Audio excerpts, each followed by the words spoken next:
And here we go with the CMC Fabrication 150 at Daytona International Speedway. May have made it by, but oh, Danny Dow did not.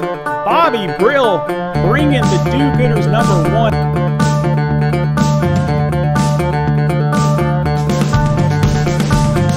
Oh, and Matt Johnson already.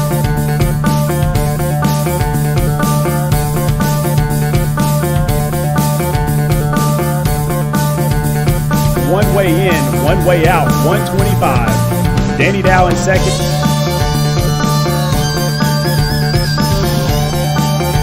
And we are green flag. Bobby Brill takes the green. I'll tell you what, it's great, but at the same time, man, the nerves and stress are just running through my veins right now.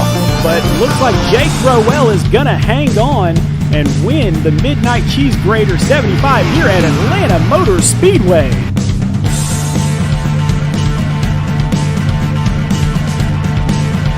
Oh, and Bobby Brill into the wall, first turn. Straight into the wall.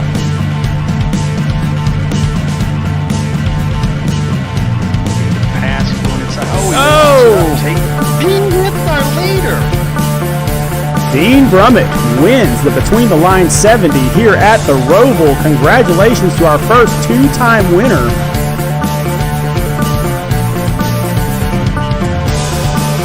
And there they go. Oh, yellow flag, big wreck, big wreck. A lot of damage, and then up top, that's Jay Graves. Oh, no, he needed a good finish. That is not going to help him there. Oh, and Jay Graves might. Oh, no, and there it goes. Oh, no, yellow flag. So we are going to have a green-white checker. I don't know. Chad Wampler taking the checkered flag here at Talladega.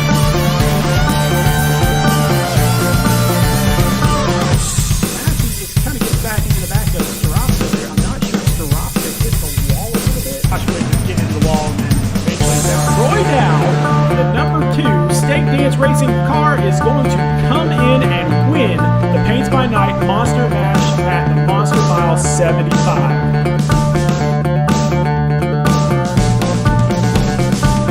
And boogity, boogity, boogity, we're green flag racing in the Indy.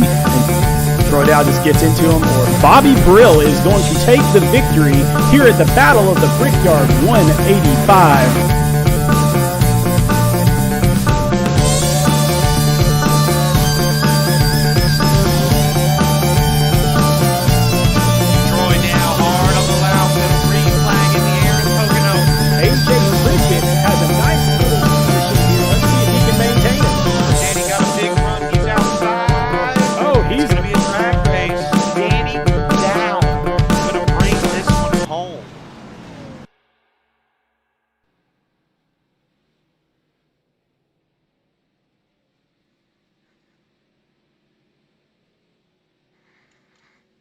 Good evening, everybody, and welcome out to MidSouth Madness. This is week number 9. It is throwback week, so don't adjust your sets or anything like that, because this is how we're going to be playing it pretty much all day. It's not going to be black and white like this, but it'll be a little bit off color just because we want to adhere to those throwbacks. But we are here at Phoenix Raceway for 125 laps of fun tonight. It's 2 fast repairs, and once again, throwback week. But the more important thing on this is that this is week number 9, and there are only 12 weeks in the regular season.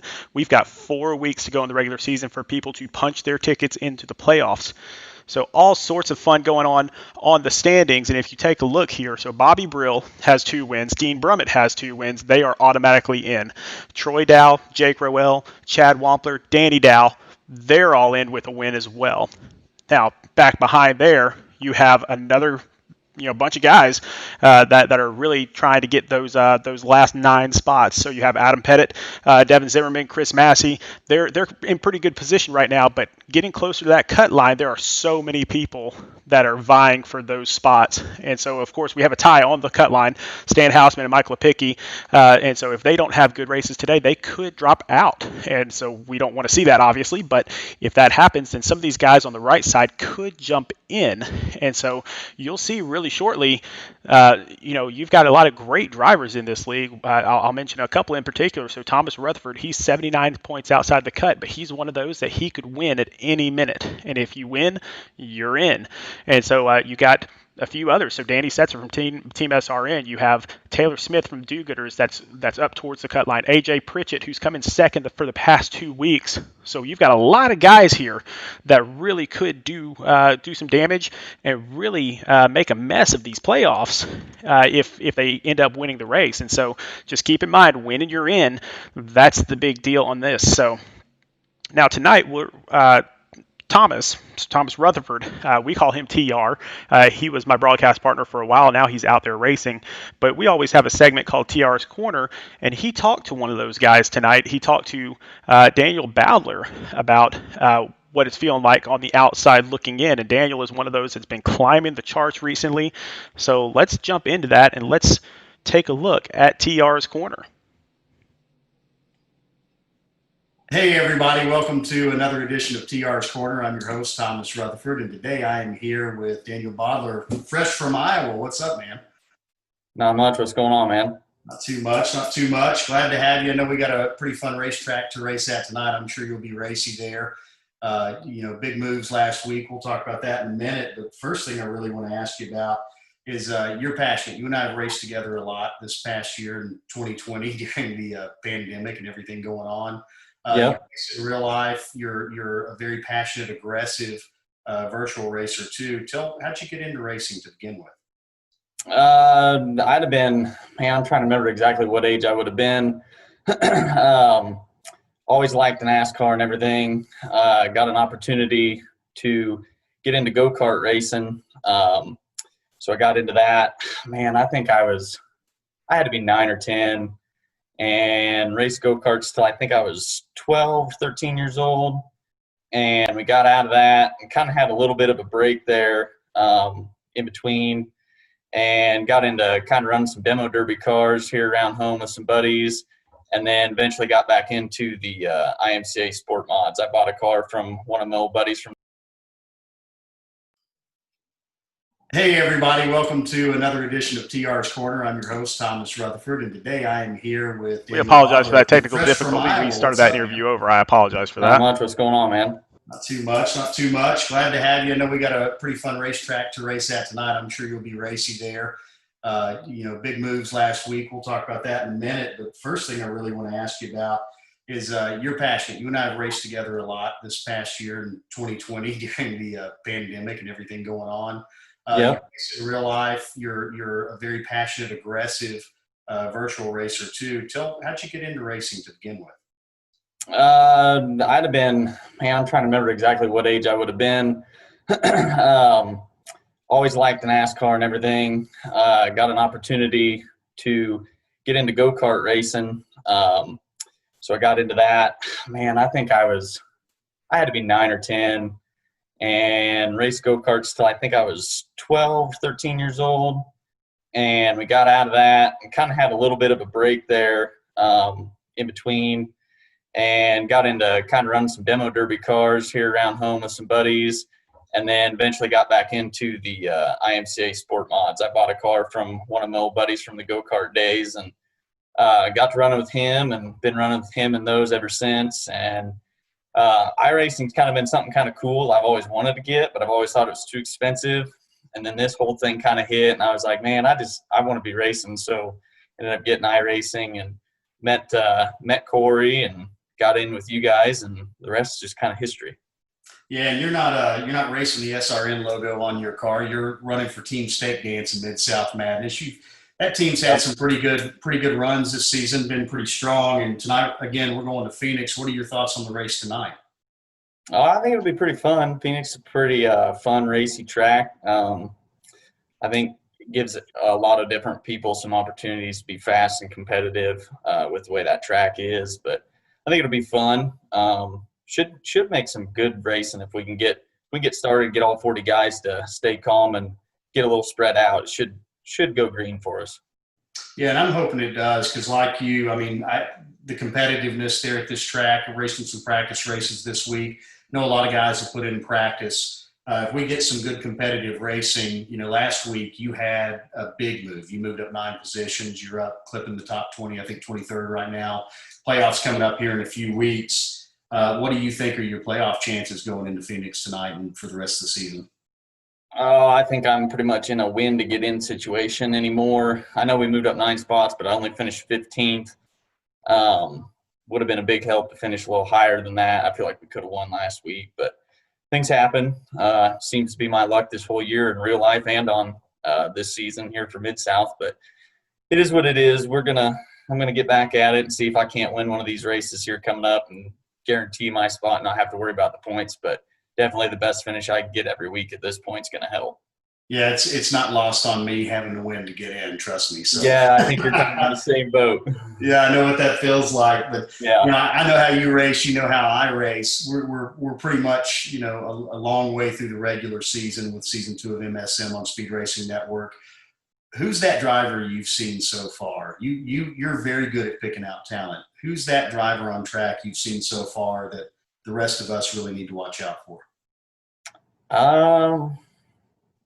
I'd have to try and think about one that maybe isn't so obvious. I mean, obviously Jake, he's been a pretty obvious one this season, not running with us last season, that's come in and been fast every week. I think if he gets the whole long run thing figured out, he's going to be quite the force. Really enjoyed racing with him. I know everybody knows he's good and consistent, but I think one to watch out for really is going to be David Duke. He's sneaking up, getting faster every week. So I think he's going to be right there for sure. I think that's kind of we all kind of knew he would be, but I definitely think he's going to get right there. I enjoy racing with him. Yeah, and David, we'll have him on here in the next couple of weeks. We've got some news with him too to talk about with Team SRN. But I agree with you; those are some guys that Jake won. He's had some good results so far this season, and David, he just keeps getting better week after week. So, Yeah. Daniel, loved having you on. Can't wait to run with you tonight at Phoenix, and best of luck to you, sir. Yeah, sounds good. You too, man.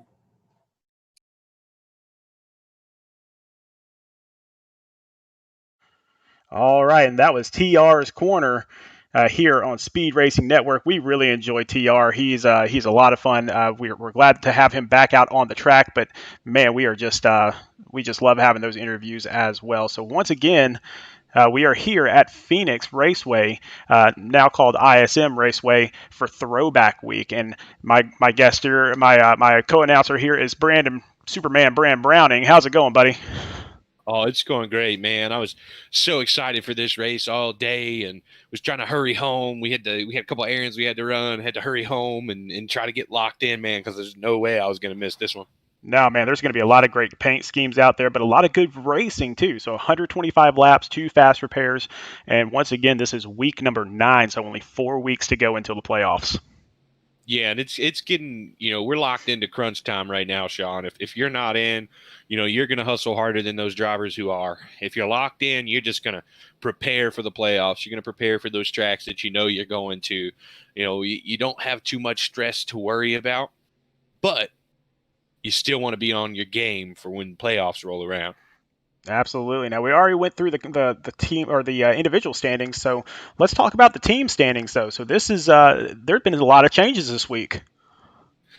Yeah, and I think the biggest point for me is seeing some of those guys there you see highlighted in green. Team SRN, man, I think there was one point where they were 10th on the standings and they started their climb. I remember the comment coming out of that racing organization saying, Rome wasn't built in a day, and we revisited that with Danny Dow a couple weeks when he brought home the victory, and they're starting to really put together an empire. So tonight you got to watch for those drivers, but Stake Dance Racing, Sean, has come alive and they have a point to prove.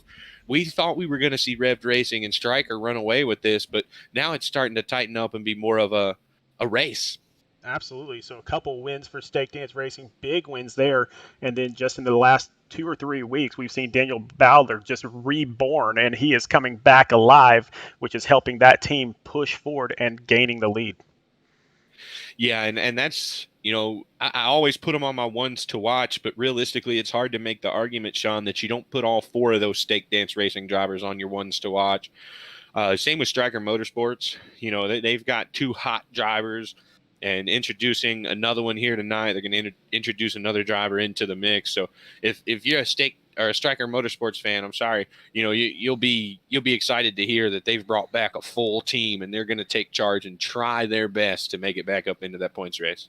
Well, let's see if we can talk about each of these teams here really quickly. And so this is the Paints by Night team introductions. So if you need any type of paint for your car, go to speedracingnetwork.com, or you can follow Ashton Knight on Trading Paints for all of those paint needs. So first up, Stake Dance Racing. We just talked about them. They took the lead this week. They are on a tear right now. So number 6, Daniel Bowler, like we said, is kind of reborn now. Number 8, 12, Chad Wampler, already with a win. Number 2, Troy Dow, who he says he's the better Dow. His dad says he's the better Dow. He's got a win also. And number 39, Stan Houseman, one of the most consistent drivers on the track today. Next up, we've got Striker Motorsports, the guys who've been the control cars so far. We've talked about them pretty much every week. Even if they don't get the win done, they're running up and contending in this thing. You got the 71, Travis Trevelyan, the 25 of Dean Brummett. Already ticked off 2 wins this season, looking for more. Jake Roel, he's only got 1 win on the season, but every week it seems like we're talking about that 9 car coming through the field, being at the front, chasing these guys down. And the newcomer, Jacob Smith, in the number 15 car, to try to equalize for what they've lost in the last couple of weeks. They've got that guy behind the wheel. He's been super fast. We've seen him at the top of practice all week, Sean. It's going to be insane. Definitely is. Next team up, Revved Racing. Now, this is one of those teams that they really focus hard on practicing all week long, and they decided this week to make a change. So they decided to go away from Brian O'Shell, who is still in the league, still driving independently, but they decided to bring in Brandon Key in the number 48 car. So now we have the 09 of Aaron Gerwitz, the 48 of Brandon Key, the 57 of Adam Pettit, and the 87 of Sean Dice. And Brandon, I got to tell you, that is 4 really consistent drivers out there. And so if they can just consistently move up 1 or 2 more positions from their current average finishing position, then they're going to be some contenders. Well, I will tell you right off rip, I'm a Kyle Busch fan. However, when it comes to racing, I like the number 48. That's my go-to number these days. And I'll tell you, Brandon Key's already impressed me, and we haven't even got to the racetrack yet. Next up, we've got Tank Racing. The skunk stripe race cars, they're always together in fight or flight formation.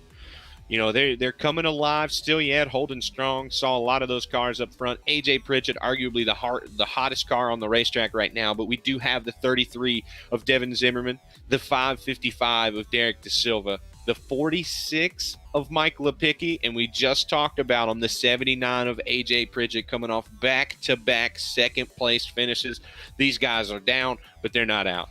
Is this the week that AJ Pritchett finally breaks the curse? Is this the week that AJ Pritchett finally gets out of second and into first? I certainly think he does have a shot tonight, as he has every single week. Hasn't necessarily been one of the fastest cars on the racetrack, but arguably the smartest, Sean. Next up, we got Team SRN. You see it there, pure speed. And that is what these guys have. They've got 4 really fast cars. The 78 of David Duke, the number 21 of Danny Dow, who won just this past week, number 17 of Danny Setzer, and the number 44 of Thomas Rutherford. But I got to tell you, Brandon, I think I heard some rumors that Danny Dow is not racing tonight. Yeah, and I think, if I'm not mistaken, to go back to Stake Dance Racing, that should also mean that the 2 car of Troy Dow will also not be here. I've heard some rumors as well. Maybe they're out doing it in real life. They're running the late model, I do believe, tonight. So going to be missing them on the racetrack, and that's got to be a relief for those 2 drivers to not be here tonight, Sean, because they've been fast all the time. Well, it's going to be a relief to everybody else, but both of them have already punched their tickets into the playoffs. So missing a race doesn't hurt them, but it might hurt their team, because now David Duke, Danny Setzer, and Thomas Rutherford all have to have high-scoring finishes so that their team rankings can continue to move up.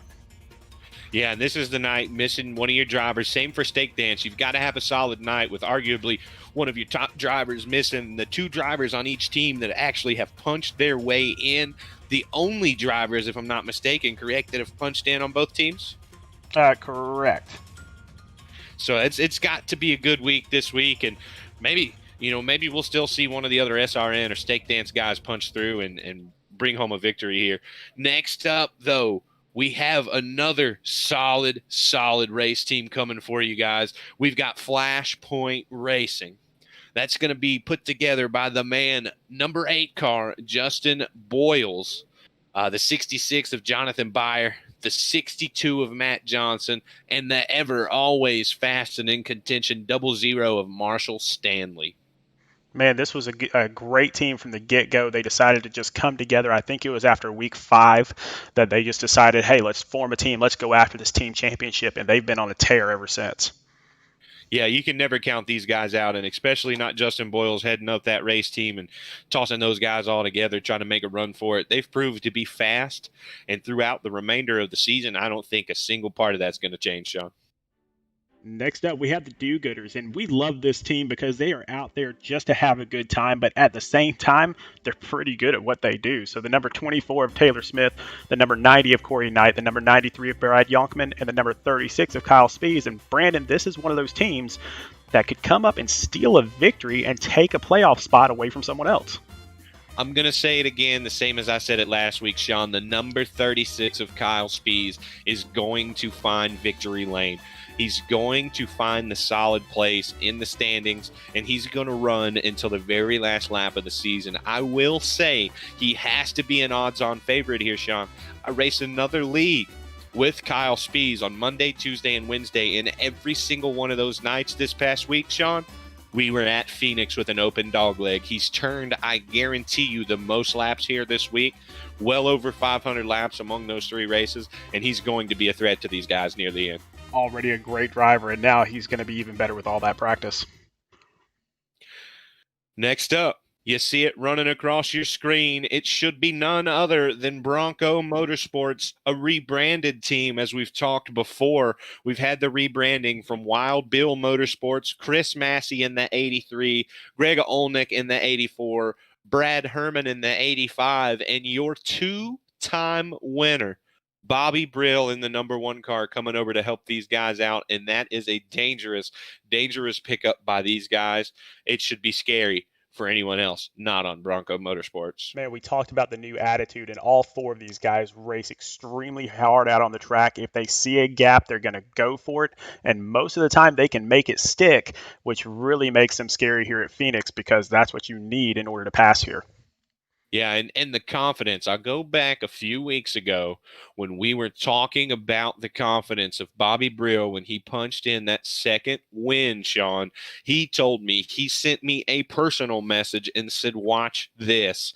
Right now, I want to update you on who's at the top of the board. It's none other than the driver behind that number 1 car, Bobby Brill.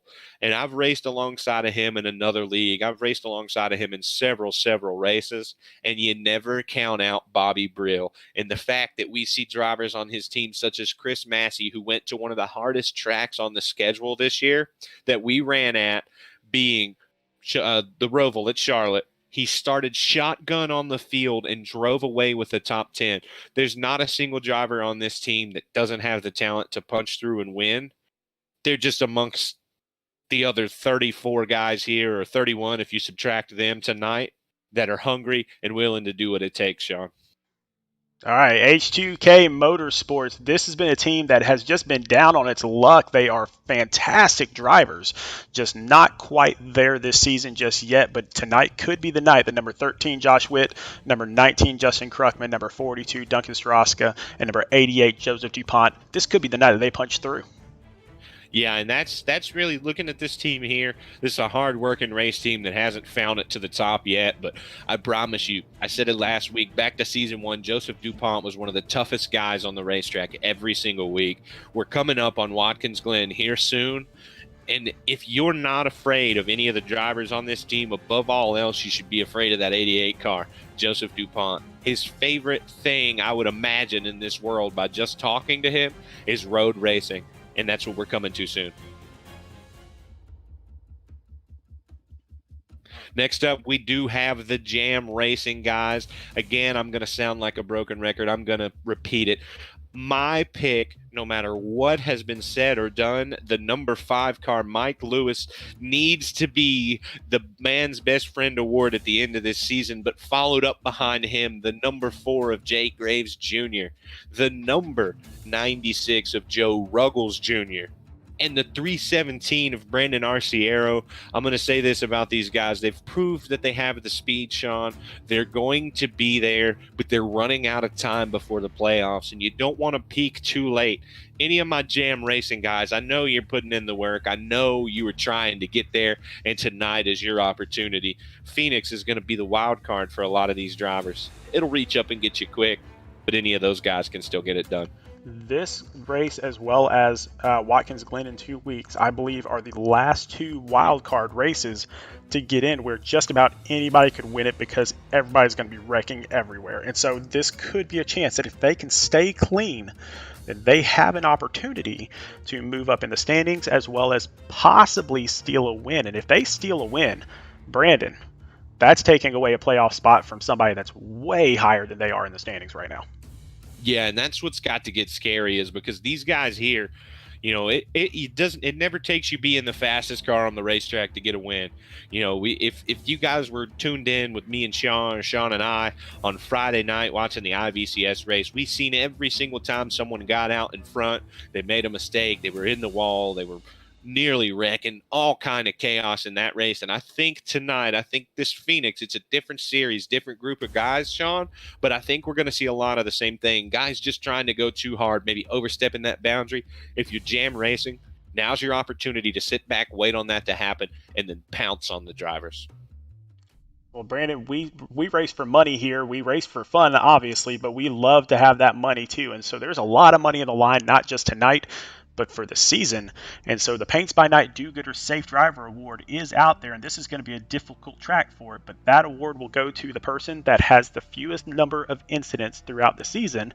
And like I said, here at a short track, that could change hands pretty quickly. Then the Brookstone Animal Hospital Man's Best Friend Award, Brandon talked about it just a little bit earlier. That's $50 to the best guy out there, just the guy that's out there to help everybody else, plus $25 to the charity of the winner's choice. Then the Stake Dance Team Championship, we've already seen the standings on it, so $200 to the top team there. And then finally, the Grand Champion, the big daddy of them all, season-long Grand Champion gets $500. And there's still an opportunity for anyone to reach up and steal any of that money there. I'll try to get you guys an update here in a little while of who is currently leading the race for that season-long Do-Gooders Award by Paints by Night there. Next up, we do have the Crashing Cactus 125 at Phoenix Raceway, or ISM, the payouts for this race. 35 drivers in the field. We're going to pay out $65 to the lucky winner that walks out of here in first place. Followed up behind him, the second place driver is going to net $40. 25 to third place. So even if you wind up the second runner-up, you're still going to cash out with $25, Sean. Fourth place, $20. Fifth place is going to get $15.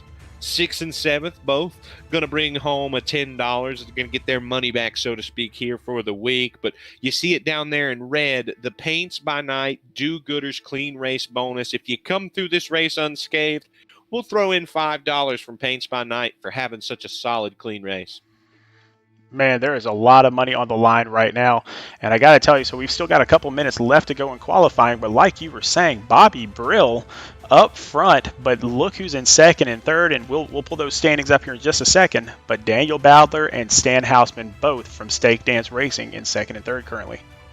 Yeah, and right now I'm showing on the board you've got all three Stake Dance drivers in the top 10, Sean. So just as we said, you're down a driver tonight. Troy Dow is not on the racetrack. Your third driver, which in this case is going to be, we've seen Wampler and Bowdler come back alive and resurge into this thing. Wampler, that was the one that we missed earlier when we were talking about it. Chad Wampler has also punched his ticket for Stake Dance Racing into the playoffs. So they do have two drivers punched in. But Stan Hausman now sitting currently third on the board. This is the rebound that they need from their third driver when they're missing one. And Stan is showing, hey, I'm still that guy. I can still get it done even though Troy's not here, Sean. And that's exactly what we needed to see him do. Going back to the standings, the current standings overall, if you look at some of these guys that we just talked about, so look at a Daniel Bowdler who's down in 23rd place. He's still 56 points out of the cut. I mean, so getting pointed in, he is going to have 4 phenomenal races in a row or catch a win. Yeah, and it's really the same thing. Those are the two teams that we kind of highlighted. And I'll jump around even. You were talking about Bowdler being 56 points out. The same if you go up a couple spots to 20th position for David Duke, who currently finds himself 47 points out of the lead. That's tough, Sean. With just 4 races remaining, you're going to need to net almost about 12 to 13 points on the guys ahead of you. And when you look back at the guys in yellow right now that you're chasing, Mike Lepicki, Stan Hausman, both at the bottom, 5 points to the good for Aaron Gerwitz, and Justin Boyles at +7. Those are 4 tough drivers, Sean, that you're going to have to outpoint. And it's so hard because we've seen those 4 names individually at the bottom. There's a reason that they're still yellow. They're still in this thing, even though they haven't punched their way in, Sean, because they've just been so solid. So while you do the math and you say, 56 points even, it is possible. It is something that can be done. It's going to be a tall task with such great drivers up in front that have been having a solid season. That's right. And now we're going to go to our live view, and don't adjust your color or anything. We're going a little bit old style today, so we've got a little bit of a filter on there to make it look kind of fun. But up front, Bobby Brill for Bronco Motorsports, Daniel Bowdler for Stake Dance Racing, Stan Hausman for Stake Dance, and then Brad Herman for Bronco. So a couple of Broncos and a couple of Stake Dancers. We see it every week, it seems, Sean. Teammates match teammates at the front, but 5th place, we're going to have Devin Zimmerman.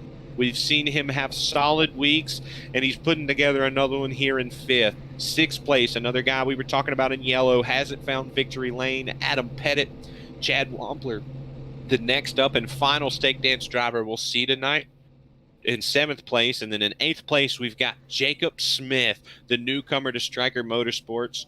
Brandon Key in 9th place, the newcomer to Revved Racing, Sean. So these new guys showing that they're not that far behind. Josh Witt, we talked about H2K not really having a solid season so far, and H2K going to put one of their cars to start in the top 10, Sean. Yeah, man, we've all sorts of fun stuff. David Duke back in 11th. Dean Brummett from Stryker Motorsports back in 12th. So all sorts of guys that have a shot at this tonight. And we're just going to have to see what happens in 125 laps, Brandon. Yeah, and that's a lot of racing here at this racetrack. Tires are going to come into a play. Obviously, no tire limit. However, how hard you run those tires, not really.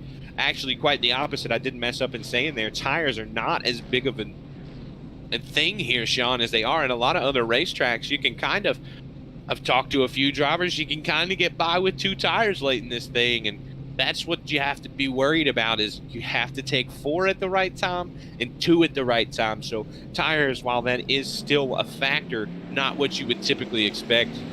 Well, taking a look at some of these great paint schemes, so Bobby Brill up there in the number 1. There's Daniel Bowdler in the CMC Fabrication Stake Dance car. Then we have Brad Herman in the Home Depot car, kind of a little bit of an old style on that. And then a Tropical Smoothie Cafe Stake Dance Racing car for Stan Hausman. Devin Zimmerman up there, and remind me who that's. Is that Gant? So Gant from the old. It's going to be a Harry Gant throwback. That's right, and then Adam Pettit out there in looks like the Mark Martin throwback. So let's get this party started.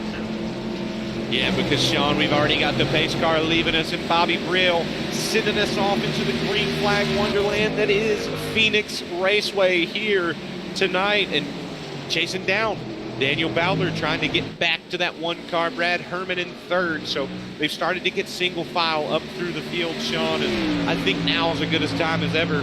Who do you have tonight bringing home the victory? Man, tonight I've got one of the newcomers. I've got Jacob Smith pulling out the victory tonight. In the last practice race that we had back on Tuesday, he was dominant.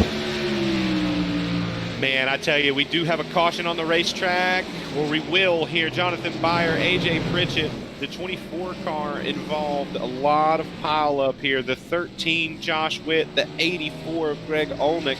They continue to pile up on the front stretch. It was a 24 car I do believe that's going to be Taylor Smith. Not sure if there was a number error, but he is running the exact paint scheme that Jake Roell's in, so that'll be a fun one to determine.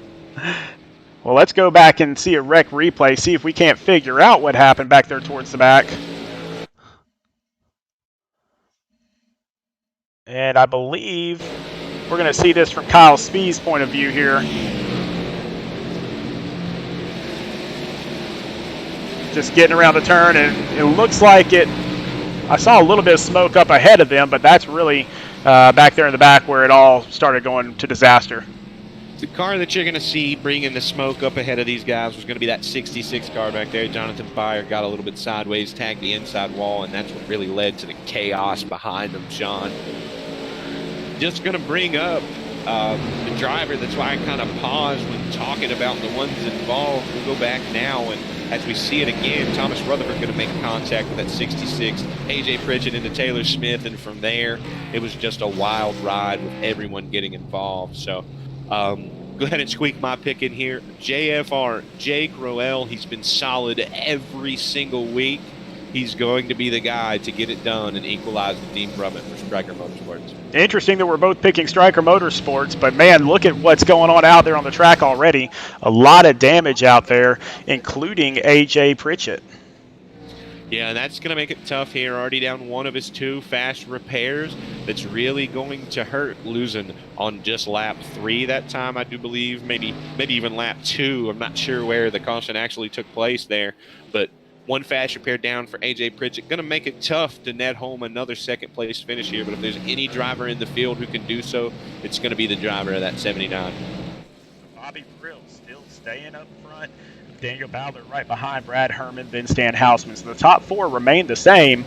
Nothing's changed up there. That might be kind of a theme for tonight, where the front stays clear and the back kind of gets messed up a little bit. Yeah, and you're exactly right. It's going to be so hard to decide, do I pit, do I go? You know, it's really going to be a grab bag, so to speak. You're going to see guys coming in early, going ahead and getting the fuel to make a long run. You're going to see guys pushing it to the limits, really wearing those tires down. I will say, in my experience here, Sean, you can go. I went honestly, went 80 laps on a set of tires, and they were still in the 80 percentile. So tires not really a factor. Of course, I did not run the Xfinity cars, so not really sure how the tire wear is going to come into play there. But even on the Cup cars that we ran, still in the low 80s after about 70, 75 laps. So realistically, tires are going to be one and the same. You take them when everyone takes them, Sean. And just while we're here, let's go back through some of these other guys. So the Chicken Dance car for Chad Wampler. Jacob Smith, he's just getting used to his brand new Stryker Motorsports car. Brandon Key, the new driver for Revved Racing, he's in the Moonshine car. Then David Duke in Aquafresh. I tell you, before we get any deeper into this here, let's go back to that 48 car real quick, because I said Brandon Key had won me over with the way that he picked the 48. That is a beautiful, beautiful paint scheme. We're going to go ahead and trust the man, Brandon Key. I'm going to switch that pick from Jake Roell, Sean, and I'm going with Brandon Key in that beautiful paint scheme. Oh, switching mid-race. I know we're right here at the beginning, but I'm pretty sure that's a faux pas, isn't it? Pretty close. So we do have the 1 to green. So we'll go right back up front here. Bobby Brill warming up those tires, getting ready to go. And from my understanding, that is actually helping now. iRacing actually put that into their system where you can warm up the tires, and that will help. Yeah, and that's something that I've been hearing all throughout everyone. But this time through 4, Sean, go ahead and get us going. All right, pace car is going to dip to pit road. And then we are going to get Bobby Brill taking us to the green once again here on lap 7. We're going to start lap 7. And Bobby Brill just waiting, and there he takes off. And Daniel Bowler right there on his outside, not letting him get too far out in front. Yeah, and we saw the 33 car back there. David Zimmerman dragged the wall ever so slightly. I do want to say to Daniel Bowler, if he watches back our broadcast, buddy, I love that beautiful paint scheme. But the black color on the fender flares makes me think you have damage every time. So it worries me every time I see that. Thought we saw some cars there maybe getting some damage cutting the dog leg, but I'm not really sure. looks like we're all still straight and going the right way, Sean. So Bobby Brill, Daniel Bowdler kind of heading up this train at the front, but Bowdler's kind of in a Bronco Motorsports sandwich right now as himself in the middle of Bobby Brill and Brad Herman, followed by his teammate Stan Houseman. So a couple of teammates starting up front, still running up front so far. I will say there's some movement going on deeper, Sean. There certainly is, and we're not going to go too far away right now because there is such a great race here at the front. Bowdler is used to being up towards the front, but he doesn't like when people are in front of him. No, and that's the one thing I can tell you about Daniel Bowdler. I've ran more races with him than just about anyone in this league. When he is not the guy out in front, if he's not the guy on point, there's no one in the field working harder to do so. Every single lap, I guarantee you, when his team comes, he's silent as can be, just hitting his marks, figuring out what that one car right now is doing better than he is, so that later in this race, he's not behind him.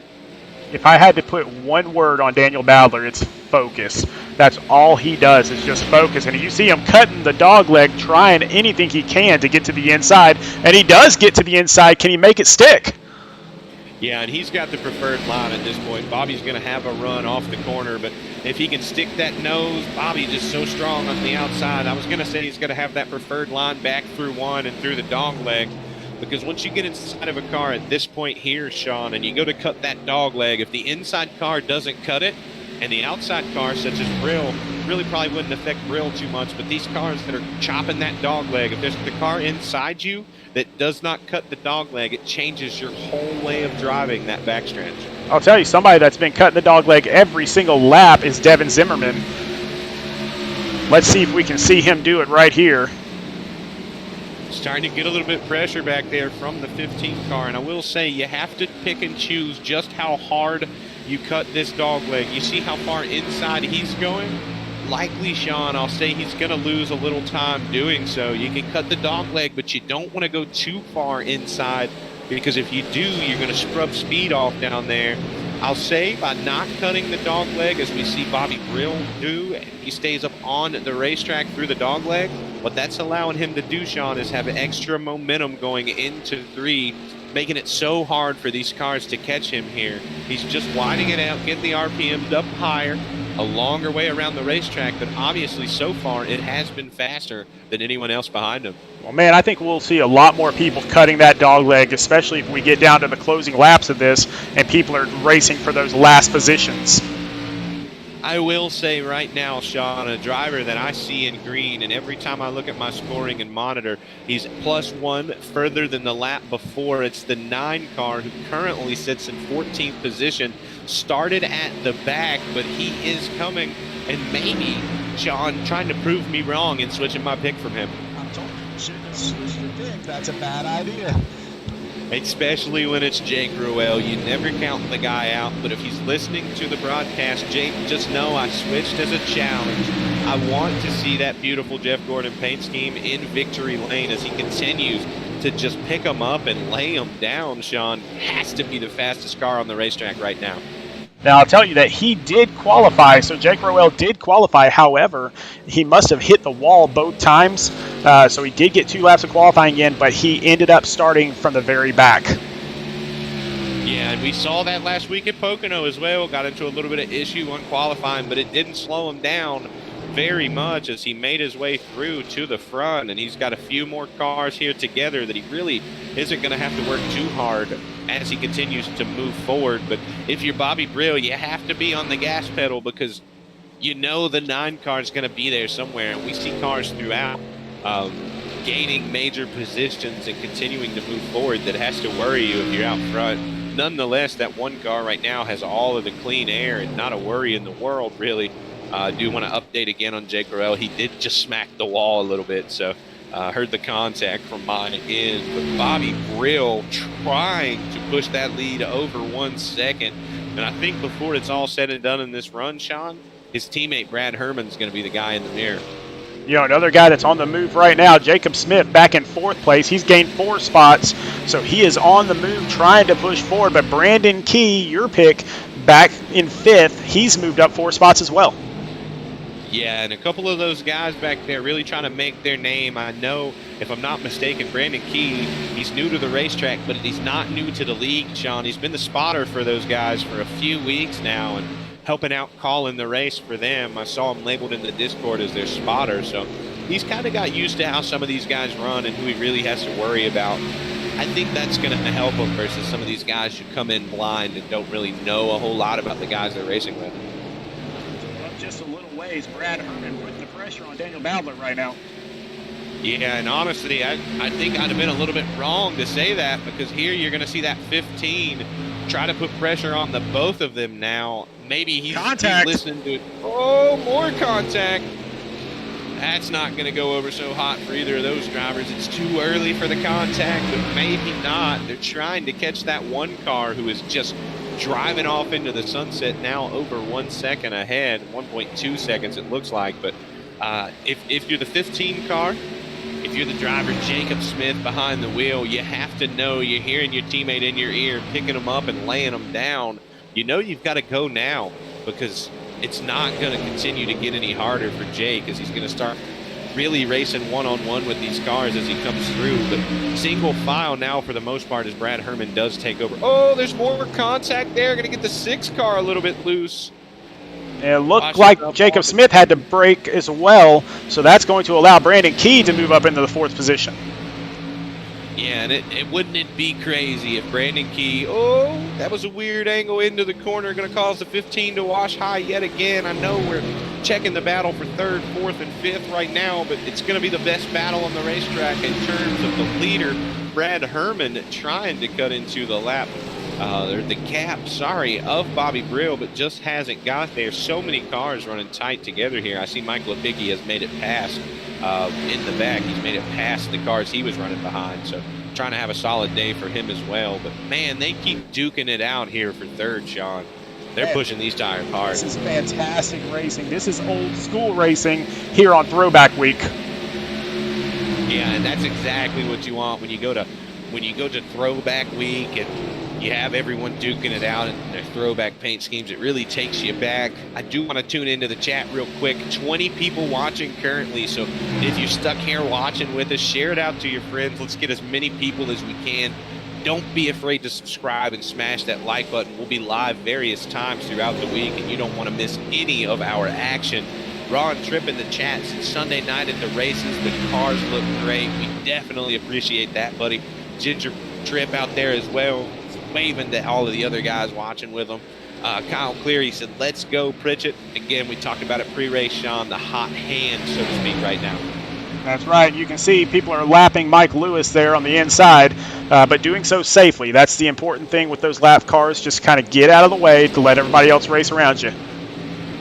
Yeah, not too much to worry about when you do it that way. And as I said before, that's my guy, the guy that should be leading the Man's Best Friend Award, in my opinion, not really causing any havoc, so to speak, right now. But a lot of cars still trying to find their way around Mike Lewis, just pulling out of the way, telling guys to go under him, not trying to hold him up. And that battle for 3rd still ongoing, but Jacob Smith has gotten that 3rd position away from Brandon Key. Now it's time to move up towards the leaders, where a little bit of a battle is kind of starting to come up. Yeah, and I knew these Bronco Motorsports cars. That's been one I've been watching as well. A little bit further back in the pack, Chris Massey has cracked his way in 3rd. Oh, Adam Pettit, Aaron Gerwitz, Mike Lepicki all getting together back a little further, Sean. Oh, that's a couple of teammates, I believe. So Adam Pettit and Aaron Gerwitz. So we will go back and find out what happened there with another wreck replay by Dent Wizard.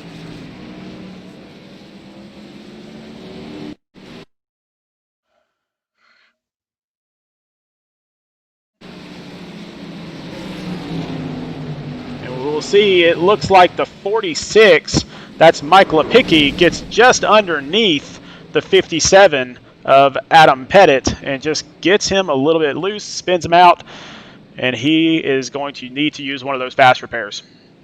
Yeah, and it's still a little early, but he's getting it done. Sean, if we're able to, I want to go back. Let me see where he's running on the racetrack right now to the 5th place driver if we can, once we're done with our rec replay. Man, that's some hard contact. I think both of those guys may use up a fast repair real quick, but we'll actually catch that 5th place driver after the pit stops here. Get you guys an update on who is holding the spot right now for the Paints by Night Do-Gooder Award as soon as we're cycled through the pit stops.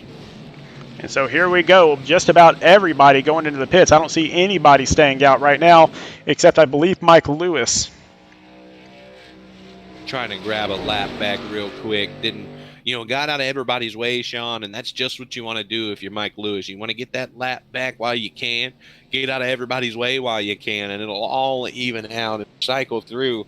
The race off pit road's about to heat up because I see a couple of striker cars. Oh, it was so close. It looked like maybe Jacob Smith might have got it done, but Bobby Brill going to surge ahead. Jake Roel now up 29 positions on the 3rd driver out off of pit road, Sean. The 2nd, 3rd, and 4th place drivers, all from Stryker Motorsports. Well, let's take a look at that 4th place driver right now. Dean Brummett's going to be the guy leading our Paints by Night Do-Gooder Award. The least incident points so far, according to the standings, Sean. So that's the guy everybody's trying to run down and get that clean race bonus. And, man, that is something that is really strong because he's got 2 wins and he races clean. That's tough to do. Yeah, and I did take into account the fact that he had ran all of the races. There are a couple of guys here who've ran less races than Dean has, who have less incident points. Obviously, by nature, less laps turned, less points, hopefully, as an incident point. But he has made all 8 races so far, Sean, and still yet the cleanest driver. Which is a victory in itself, but still got a few more weeks to go before we claim that championship.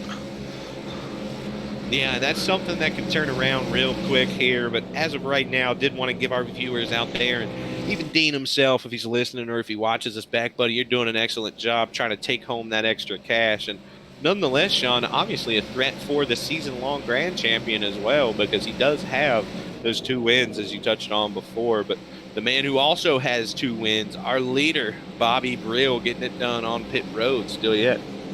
Yep, so it'll be Bobby Brill starting us off in first, Jacob Smith in second, Jake Roel in that DuPont car in third, and then Dean Brummett from Stryker Motorsports also in the 25 GoDaddy car in fourth. The one driver that worries me, not really sure, but we've seen this be his Achilles heel throughout the last few weeks. Pit road, a little bit of a slow place for the 6 car of Daniel Bowdler, who's going to find himself restarting at about 8th or 10th, 8th through 10th there somewhere on the board. So a little bit of a slow pit stop for the 6 machine. We'll see how he rebounds, which has been his Achilles heel, Sean. Just to go back through some of these other paints again, so Chris Massey in that nice throwback paint there.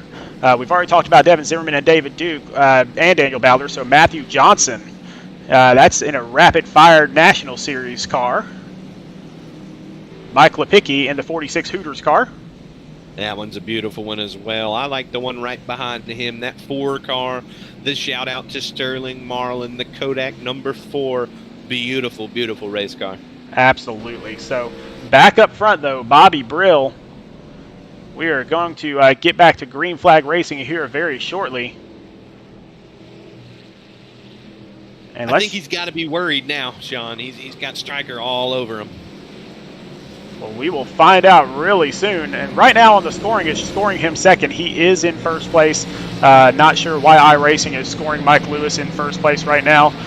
Mike should be at the back end of this pack.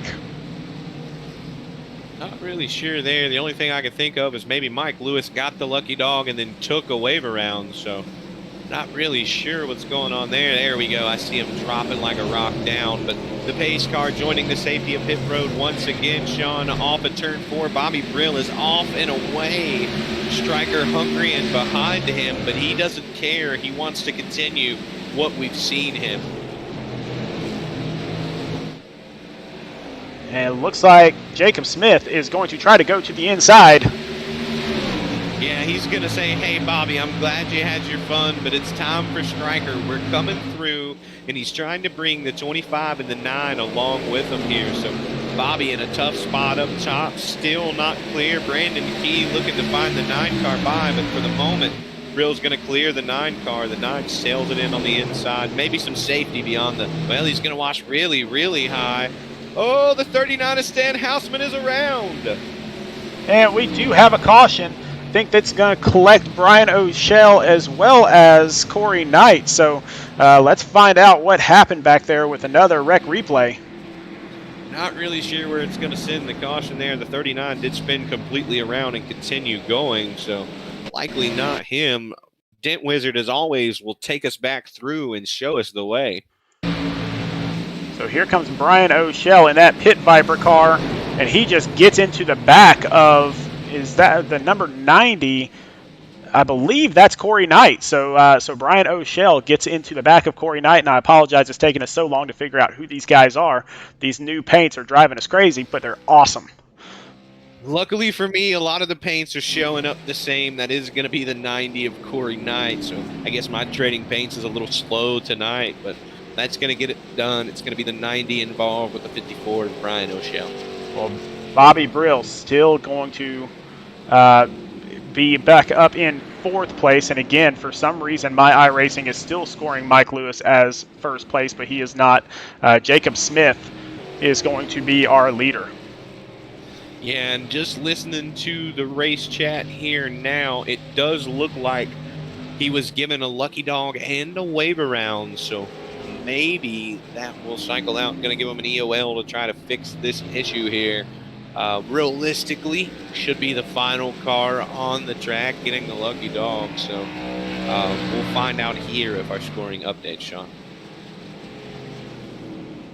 All right, so Jacob Smith is going to inherit the lead, or he's going to take the lead. He's going to remain in the lead. There you go. And then Dean Brummett in 2nd, Jake Rowell in 3rd, and Bobby Brill back in 4th. And just looking at my live timing and scoring, I hope that really does it for the 5 machine. He still showed as number 1 on mine, but as you said, that's what we're going to see. Jacob Smith, Dean Brummett, Jake Rowell, 1st through 3rd, Stryker Motorsports, trying to put on a show here. But what do they do, Sean, if they continue to be the top 3? Do they go for the win and Jake try to get his 2nd, Dean his 3rd, or do they just kind of play guardian for that 15 car who's going to find it hard to find his way into the playoffs here with a late entry into the league? You know, what do you expect the team to have as a design for that? I will tell you this, Brandon, because we saw it on Tuesday night. Tuesday night we ran a practice race. Jacob Smith was out front. Jake Rowell was in 2nd. And as they were coming around to go to the last lap, Jake Rowell put the bumper to Jacob Smith and spun him. And Jake Rowell ended up winning the race. That certainly sounds like my guy Jake Rowell. Known him for a long, long time, back to the NASCAR 09 days. If I ask him personally, I think there's not a person on this planet he wouldn't wreck for a win. So, or not really wreck, but put the bumper to, we'll say. You can classify that as a wreck if you'd like, but he'll put the bumper to just about anyone, Sean. Absolutely. He would wreck his own mother if it came to that. Yeah, that's for sure. I definitely do believe that will be the case. But, I mean, hey, sense of pride here for Stryker Motorsports. Brand new driver up front right now. Dean Brummett, who has 2 wins, up in 2nd. Jake Rowell with 1 win and multiple top 5s up there in 3rd. And then look back in 18th. So Travis Trevelyan from Stryker Motorsports in that beautiful SM car. That's supposed to be GM, but it's SM for Stryker Motorsports. He is actually moved up 15 spots from his starting position. So he's on the move also. I think Stryker Motorsports has found something here. Yeah, and I think that's going to be a big one to play off as we go into this thing, is how Stryker resurges here. They've got new talent on the race team, but they've got the same old talent that they've had amongst those other drivers involved. So it's going to be huge. It has to be scary. You know, you had Stryker Motorsports trying to run away with the championship, and then they're down a guy, Sean. So as the rest of the teams in the series, you have to be a little bit excited, but now they found a 4th driver again, and right now he's leading the way around this thing. Well, while we have a little bit of time, let's take a look at the 09 Hardee's car. That is Aaron Gerwitz from Rev Racing. And then we've already talked about Jay Graves in the number 4, but the 812 of Chad Wampler in the Chicken Dance car. Brad Herman, we've talked about him already. Danny Setzer in the number 17 Tide car. Beautiful car there. I was waiting for this one right here. This is hands down my favorite race car on the track this week. I told Setzer that on Tuesday night. Man, that is a beautiful, beautiful throwback. And let's talk about Josh Witt. It looks damaged right now, but Saved by the Bell. You don't get much more throwback than Saved by the Bell. Yeah, that's for sure. That's a throwback. Thomas Rutherford in the 44 rocking the throwback Gatorade scheme. This is another beautiful car. I think all of the guys at SRN have put together beautiful throwbacks and participated fully, Sean. But up front right now, Jacob Smith. And he is going to bring us to green. Brandon, give us a good call, brother. All righty. Well, we've got teammates 1, 2, 3 trying to do it all here. What a better way to get back in the points race than have your guys 1, 2, and 3. Still a lot of racing left to go, but right now they're the ones to watch. They're kind of flatter formation like we see from Rev Racing, but off of turn number 4, Jacob Smith yet again hard on the throttle, trying to run off and get clear. He knows his teammates are behind him. He knows he's got a little bit of a safety net, but not very much, because behind them, Sean, is about 32 other hungry drivers who are coming for him. But he does jump out into the lead. And he gets a good 0.3 of a second lead on his teammate Jake Rowell, and then another 0.3 back to Dean Brummett. The new driver in 4th place is the new guy to the lead, trying to catch the other new guy, Brandon Key, in that 48 machine, trying to equalize what the other new guy's doing right now out in front, proving their stand in this series. And Bobby Brill, for the first time, Sean, has found dirty air, and he continues to be under fire from cars behind him. Both Chris Massey and Devin Zimmerman trying to put the pressure on, but that's not a worry if you're the 15 right now of Jacob Smith. He's trying to show these guys that he's going to drive off into the sunset tonight, maybe bring Striker Motorsports their 3rd win. Dean Brummett passes his teammate Jake Rowell for 2nd place, but Jake not going to let him go very quietly. But then there on the outside, there is Brandon Key. Yeah, and I think this one I do want to correct. It'll be the 4th win for Striker Motorsports if he gets it. I meant to say the 3rd winner, but Brandon Key put him in a spot where he might have a run, keeping the nose outside of the 9 car. But if you can get it done up high, that's where you want to do it, Sean. Everyone trying to run down low. If you can do it up high, you're going to be the lone man up there. I saw just out of the corner of that shot, the 6 car, after being back in about 10th place, Daniel Bowdler trying to rejoin these guys in battle. So much better so far as his rebound continues from the rough pit stop that he had. But Brandon Key still looking on the outside of the 9 machine, trying to go up there and get some of our front runners. He's going to get them clear down into 1 this time. But up front, teammates trying to go to battle. Dean has closed the gap on his teammate. Just had to brake a little harder through 1 there that time, as he's starting to show that maybe he's the fastest of the Striker cars right now.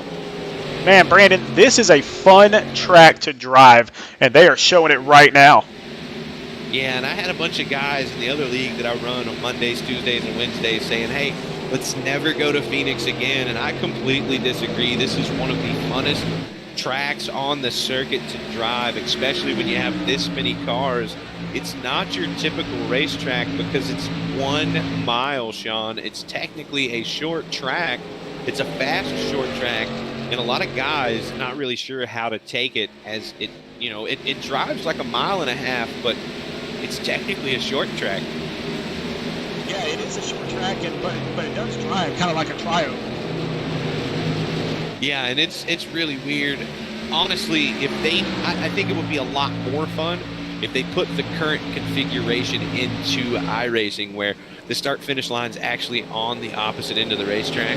I think that would add a little bit of support from a lot of people's minds, whether or not, you know, you want to continue running this racetrack. Well, let's go back in the night just a little bit for a couple more big gainers. So Taylor Smith back here in 17th position. He is up 10 spots. He's in the other DuPont car, the number 24. Yeah, and right behind him, another huge gainer. We talked about him under caution, Sean. The 71 Travis Trevelyan, he sees the success as his 3 teammates. Oh, we have a caution yellow on the racetrack. And I it's believe- Bobby Brill. Not really sure what happened, but our leader for much of the early portion of this race has found the downside of Phoenix, Sean. A lot of damage, no doubt, a fast repair inbound for that one machine. Let's take a look with Dent Wizard to see what happened. Let's take a look at that Dent Wizard wreck replay. Oh, and it looks like he was competing for the spot with Jake Roel. And you will see, just comes up, Jake Roel coming down at the same time. And a huge hit on the, and it looks like the Aquafresh car gets David into Duke, him. that's going to be Chad Wampler going to tag him after that. Man, that's a hard hit for someone having a solid race that had no part in the incident. David Duke going to have to collect a lot of damage. Man, just back up on the racetrack, nowhere to go. Mike Lipinski also going to find some damage from that. Chad Wampler tried to get it woed up, put it in the outside wall, but it just didn't matter, Sean. Huge hit there, and he is definitely going to need to use a fast repair. The good news here tonight, Sean, for these guys that are using them now, we're almost halfway. You've kind of, if that's your first one used, it'll be okay. But, man, I talked about him pre-race, and we see him right now. He knows those tires. The laps. This is the laps by Kyle Spees. And I guarantee you, if it's anything like our other races, Sean, this 36 car will still be a contender. He'll still lead some laps here because he was not the fastest car on the racetrack Tuesday night in our truck series, but played this same type of strategy and really held on to it for a while. Didn't really fall back. He was able to run with the fastest guys, proving that he knows his way around Phoenix. And Kyle Spees is one of those guys that really needs all the bonus points he can get so he can try to point his way into the playoffs. So that's probably one of the reasons he's staying out there, is to get that bonus point. Yeah, nonetheless, it always makes him fast, when he gets up front. Back to the chat real quick, Sean. We do have those kids, Mike and B, said, let's go Revs, talking about the Rev Racing drivers. Justin Boyles, as always, not with us tonight, but said Flashpoint Racing, let's go. Justin Krukman, go with DuPont. Sorry, I missed the race start. So for Joseph DuPont, I totally lost all train of thought there again, and Witt as well, his teammate in the 13 car. You do have a supporter out in the chat for Byer, Matt Johnson, and Marshall Stanley. You guys have a supporter out there in the chat. You've got Justin Boyles, and I'm not really sure who those kids Mike and B is, but the Rev Racing drivers, we saw a couple of them in an incident, Sean, but they've got supporters as well. So let's go through just a few more people here, see if we can see some of these cool paint schemes. So Joseph DuPont, that's actually his normal paint scheme there, so in the number 88. We talked about Taylor Smith there. Jonathan Byer in the TXR Fanatics car. Greg Olnick. I do want to say real quick, we see the do-gooders on the car for the 36. I do show a throwback scheme that maybe is a little pun on his name, Sean. He's driving a Spree candy car, so maybe a pun on the name of Kyle Spees, but continue on. Spees Gaming is what I see there. So that is his streaming channel, I believe. So we got that. Bronco Motorsports, that's Greg Olnick in the 84. We've already talked about Josh Witt in the Saved by the Bell car. And then AJ Pritchett in the number 79 Pepsi car. So we'll get the rest of these as we go along here on Throwback Night at Phoenix. Some beautiful, beautiful paint schemes no matter where you look here tonight. And it's about to get ramped up here and crazy because you saw the striker guys kind of get out front, play their strategy, followed by Brandon Key. But now you've got Kyle Spees kind of stayed out, played a little bit of strategy, and Daniel Bowdler in the 6 car on the outside, who's made his resurgence. Likely did not take as many tires as some of these other guys because he passed a few. So we will see how each strategy plays out here. I saw David Duke as well sitting back in the 5th spot. He was one of the drivers involved in that caution, so nonetheless, probably some strategy for him as well, Sean. So Kyle Spees on 21 lap old tires. Actually, it's about 26 lap old tires, and he is going to bring us to the restart.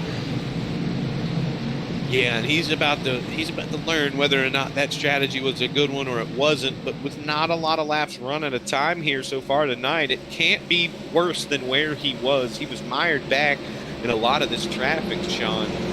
But now he's going to be the control car as we lose the pace car yet again. He's going to wait for it, and he's off. Going to get a great restart. Kind of caught the 6 car anticipating the restart, and as soon as he slowed, Kyle took off in that 36 machine. But a battle for second is exactly what you want to see as Dean Brummett inside of the 6 car right now, Sean. And some of these drivers, I mean, they have to do some things on pit road in order to move up in the standings because, again, back there mid-pack to the back of the pack, that is the hardest place to be here at Phoenix. Yeah, and oh, man. 3 wide.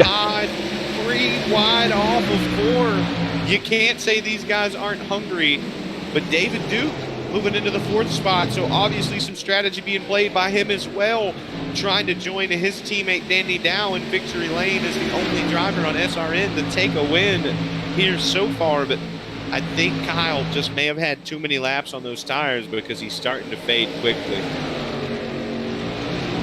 Dean Brummett out in front of Daniel Bowdler, but Bowdler not letting him have any room.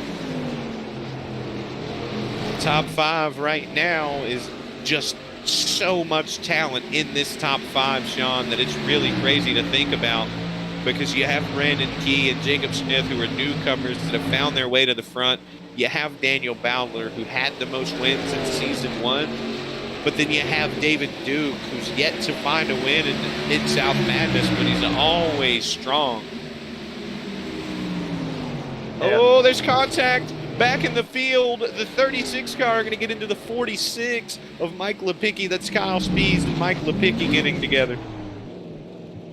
And that could be an issue with those tires. Let's go back and check and see if we can find out what happened to Mike Lepicki on another Dent Wizard wreck replay.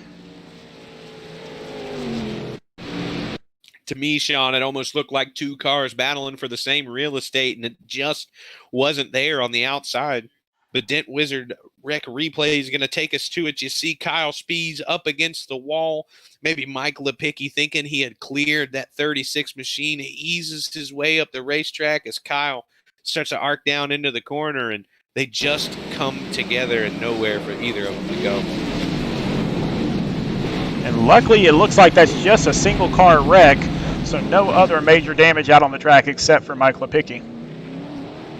Yeah, and you saw it there on the Dent Wizard wreck replay. He has all kind of left front damage on that machine, so not really sure if he'll use a fast repair here after getting some damage in the previous wreck.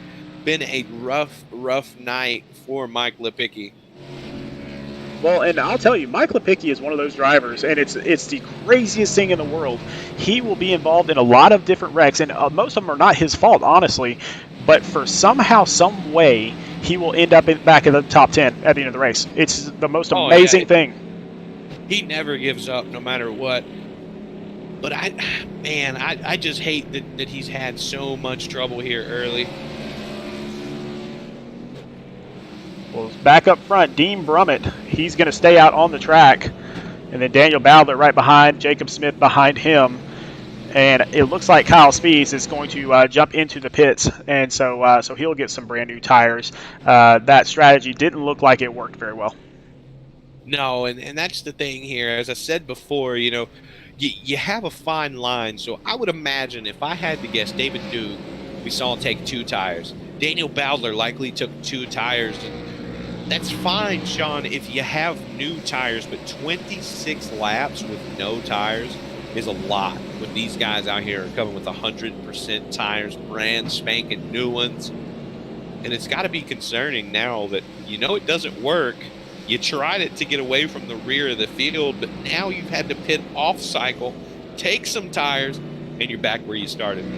Out in the chat right now, Sean Dice saying, let's go Rev. And so Sean wasn't able to join us tonight. There are some thunderstorms in his area which knocked the power out, and so he was not able to join us. We miss you, Sean. I saw a picture of your car a little bit earlier. Would have been a really cool car. Yeah, and we hate any time we have some drivers missing, but especially one such as Sean Dice, who's always running good. Those boys from Rev know their way around every racetrack we go to, and we're looking forward to seeing you next week, buddy. So hopefully, I've had a lot of bad thunderstorms myself, a bunch of pop-up bad thunderstorms here in my area. Not really sure where you're located, but it always seems to ruin things when you have something in mind that you need to do. Well, we see some more paint schemes here. So AJ Pritchett in the 79 Pepsi car. And then let's jump back. Corey Knight in the WCW wrestling car. Awesome.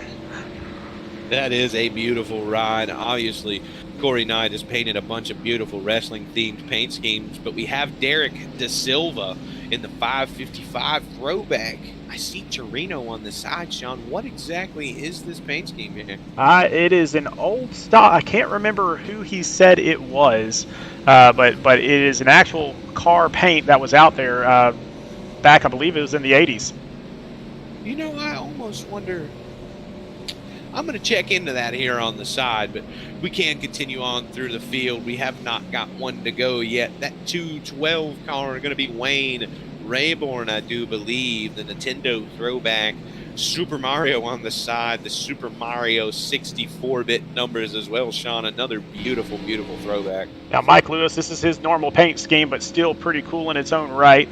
And then back a little ways, Brian O'Shell, it is wrecked right now, but his Pit Viper car is a fan favorite and a league favorite as well. Yeah, and back if we can, let's jump back to that 5 car, because I'm going to give Mike Lewis a pass on the throwback week, because this here is a throwback to a Mike Lewis paint scheme. This is mirroring a paint scheme that he actually ran in real life, Sean. And Mike Lewis, a very good dirt racer out in California. Yeah, I've got the pleasure of seeing a couple of his videos. Man, he can really wheel a car. 8th to 1st, I think it was. Last to 1st, nonetheless, in one of his heat races. But this time through the final time in the backstretch under caution, Sean, get us going on this restart. All right, we're almost halfway through this crashing Cactus 125. We have seen some crashes, but up front, it has been pretty clean. Dean Brummett from Stryker Motorsports and Daniel Bowdler, they are on the restart. Pace car is going to drop off the track right about now, and then it's up to Dean Brummett to go whenever he sees fit, and there he goes. He takes off, and he gets out in front of both of them, and he'll get the preferred line. Yeah, and that's an excellent restart. You've got to capitalize on these moments if you're not the leader, because we've seen a little bit of racing incidents happening, and it's got to be worrisome if you restart 2nd, 3rd, 4th, or 5th, because you just run out of time. If you're better on the long run, like we've seen that 15 car of Jacob Smith, and you're not getting long runs, obviously, Sean, you can't find your way back to the lead, but single file through the front 4, 5th, 6th, and 7th, all battling for position as Matthew Johnson trying to make his name known in this race here. Jake Roel follows them back out front, though. Jacob Smith trying to put, I was going to say he's putting the pressure. Oh, David Duke just got turned hard into the outside wall. Jump back out. I think that had to do possibly with Jacob Smith hitting the wall and some damage that came from that. So let's go back and take another look with the Rec Wizard rec replay. Wow, I messed that one up. Got a little tongue-tied. Yeah. I saw and heard Matthew Johnson taking ownership for this one. So a little bit of contact between the 78 and the 62 there. Oh, yeah. Matt Johnson just gets up into the back of him and sends him spinning. David Duke slams the brakes on so he doesn't damage anybody else. So classy move on his part. A lot of guys just let that spin go on around, and they end up back in the middle of the pack. But David Duke, classy guy, but he has got some damage on that car. Yeah, and that's the one thing that I like about David Duke. He'll take a last place before he wrecks anyone else intentionally. You know, he locked that one down early. A lot of time to react, and obviously a lot of room there as it happened right in the middle of the dog leg. So plenty of time for those guys to get out of the way. And again, classy move by David Duke to lock that machine down. Doesn't want to hurt anyone else's ability. And he will go into the pits. He will get a new car and get back out on the track. Sean D out in the chats watching the race on my son's cell phone, listening to my team on my phone, St. Augustine, Florida. Weather sucks tonight. Yeah, I'm up in West Virginia, the southernmost part of West Virginia, Princeton, West Virginia. And my wife and I were out cleaning up the front yard the other day. It was sunny and beautiful, and 2 minutes later, we were soaking wet. So pop-up showers can still yet be dangerous showers. And hoping you guys stay safe through the thunderstorms. I know if the power's out, it's got to be a terrible time because there's just nothing to do. But we got you covered at Speed Racing Network. We're calling this one all the way through, Sean. So we're glad that you tuned in and hung out with us, buddy. And those that are just tuning in, don't adjust the dial on whatever TV set or phone or whatever it is. This color is on purpose because we are in throwback week. So just be aware of that. Don't worry, your phone is not going out, I promise. But let's go back. We've got a couple more here. So I know we talked about Taylor Smith, and I think we've got one or two others that we might have missed. I'm taking a look to see. I think we got now Joe Ruggles is basically out. I think no, we might have gotten everybody. Yeah, I'm just looking down now to make sure we didn't forget anyone. Did we cover Jonathan Byer and Joseph DuPont? So Jonathan Byer, let's get his. So that is what's in the TXR. That's correct. And then Joseph DuPont is just running his normal paint scheme tonight. So I believe we saw all of those paints. And so there is no award tonight for the best paint, best throwback paint, but there probably should be. Let's make it fun on stream, Sean. Who's your best paint scheme in here? Your best throwback? We don't have one in the race, but we'll add one to the broadcast. I will tell you, it's Corey Knight. It's the WCW World Championship Wrestling, no longer in business, but everybody knows exactly who they are. I've got to say, I love the Tide scheme by Danny Setzer, but my favorite paint scheme on the racetrack, he changed my opinion. He persuaded me earlier. It's Brandon Key in the 48 machine. That car is so beautiful. I like the color scheme. Obviously, I'm a big fan of anything, and I'm not saying consuming moonshine, but anything related to moonshine. Sean Popcorn Sutton, those guys, big fan of the Moonshiners TV show. So he's kind of stole my heart, so to speak, with that race car. Yes, if you're going to drink the moonshine, be sure that you're 21 years old. We have to put that disclaimer in there. Yes, absolutely. Do not do it a minute before. That's some stout stuff, especially if it comes from the mountains here in West Virginia, Tennessee, Kentucky, anywhere in those areas. Them boys know how to make it right. Absolutely. So now that we've gone through all the paints and had a good time, next caution, we should probably get an interview up here, but I think we're about to come to the one to go, so we won't bug everybody just yet. Yeah, and man, this one's amping up over halfway through now of the race, Sean. You have to start to wonder if you're anywhere outside of the top 10, how are you going to get there? The guy that I've got on my watch list right now is going to be starting in the 11th position, I do believe, maybe 12th. Danny Setzer putting on a good run there for Team SRN. Hasn't really found his stride yet in this season, but maybe this is his opportunity if he continues to just drive the wheels off of that thing. I'll tell you, the one that I'm looking for is also from Team SRN. That's Thomas Rutherford, and he's in a situation where he needs to win to get in. Yeah, he's running out of time, and he's pointing good, but pointing good might not be enough. You might need just a little more. A victory for that 44 machine would go a long way in catapulting him beyond. But back up front, we're about to get going. Sean, go ahead and get us rolling. Dean Brummett once again on that restart, and he takes off. He jumps in front of Daniel Bowler. Daniel Bowler is going to hold his own, and they are both going to get the preferred line as they line up 1-2.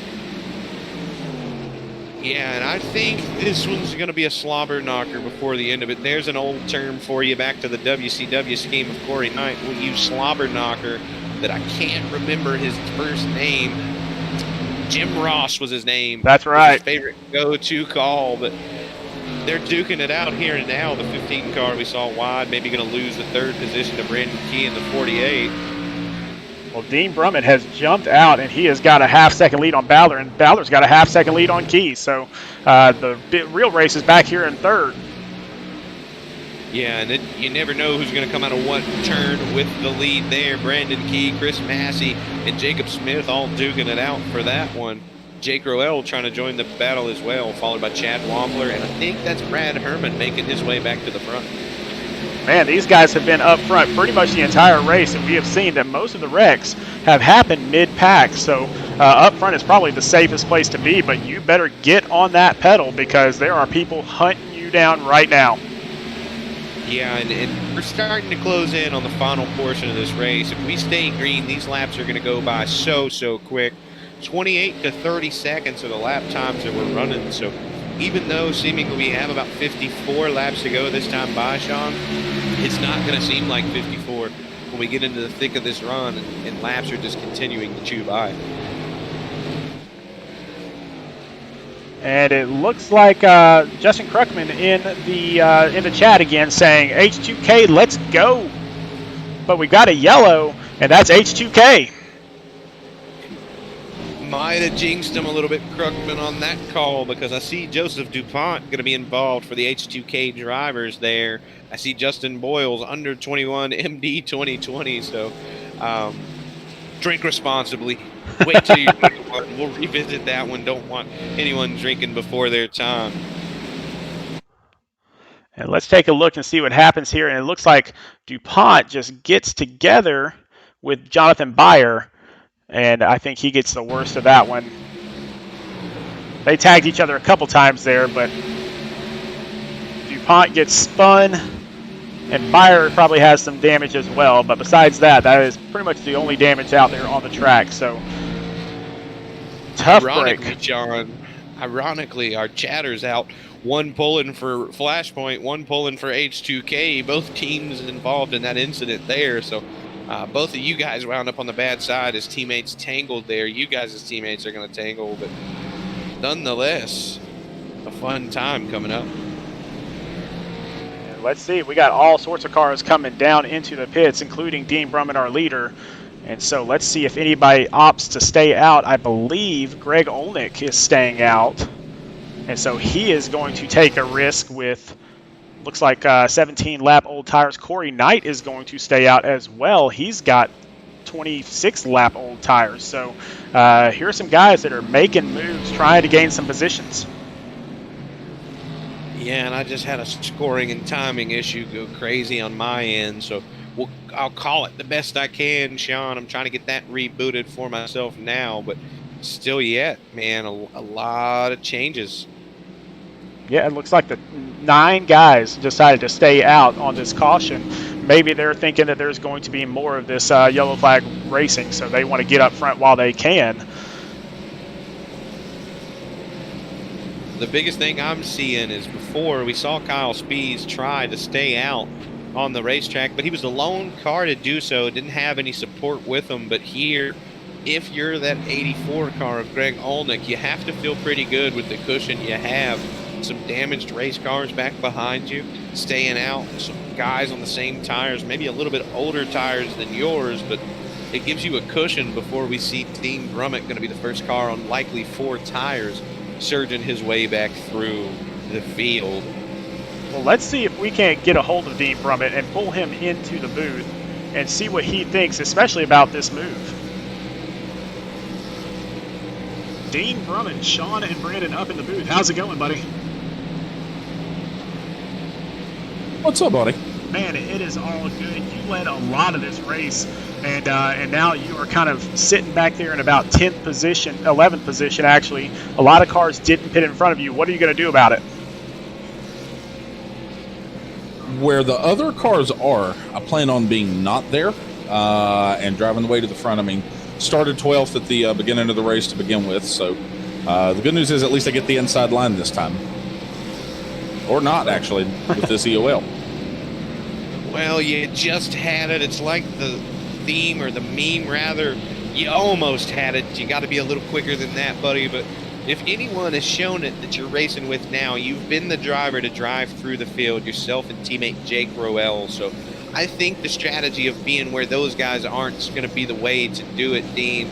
I will say pre-race, I was looking at a lot of race cars before making my pick, and that 25 stood out to me for some reason. Could be the GoDaddy scheme that's beautiful here tonight on Throwback Week, but we'll see if you do have what it takes, because I certainly know it's never over for the 25 car until it's over. Oh, yeah, for sure, guys. I appreciate it. And I want to give a shout-out to Corey Knight for painting this car up. This car is very special to me. Back when Brad Keselowski was racing in the Xfinity Series, and he moved up to the Cup Series, raced maybe a 7-race schedule, he had a number 25 GoDaddy car, and it stuck out to me. The number 25 became my favorite number from there, and in the process of doing so, it's just wonderful. I'm just happy to have this scheme and do it some justice tonight. Well, man, you're doing great. We're going to drop you back down with your team there. Good luck the rest of the way. Thank you. Have a great one. You too, buddy. Good luck. All right, so he is going to restart in 10th position because Mike Lewis took an EOL there. He didn't want to be in everybody's way. Yeah, I heard on the driver chat he was going to take an EOL pacing as fast as some of the guys around him, so he's going to drop back, stay out of the way, and in great, honest, typical Mike Lewis fashion, doesn't want to screw anyone over here.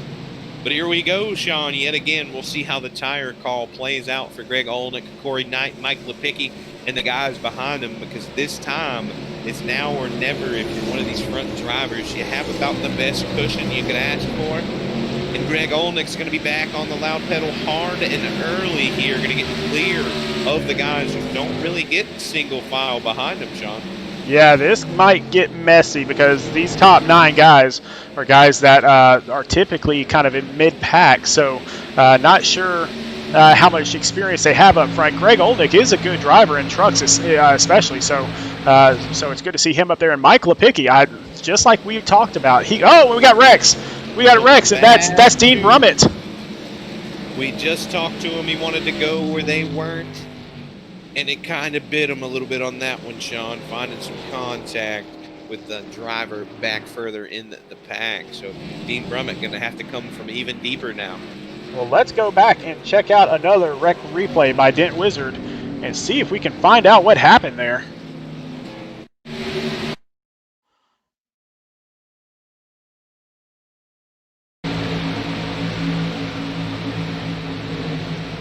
And it looks like the number 24 of Taylor Smith just gets into his back bumper.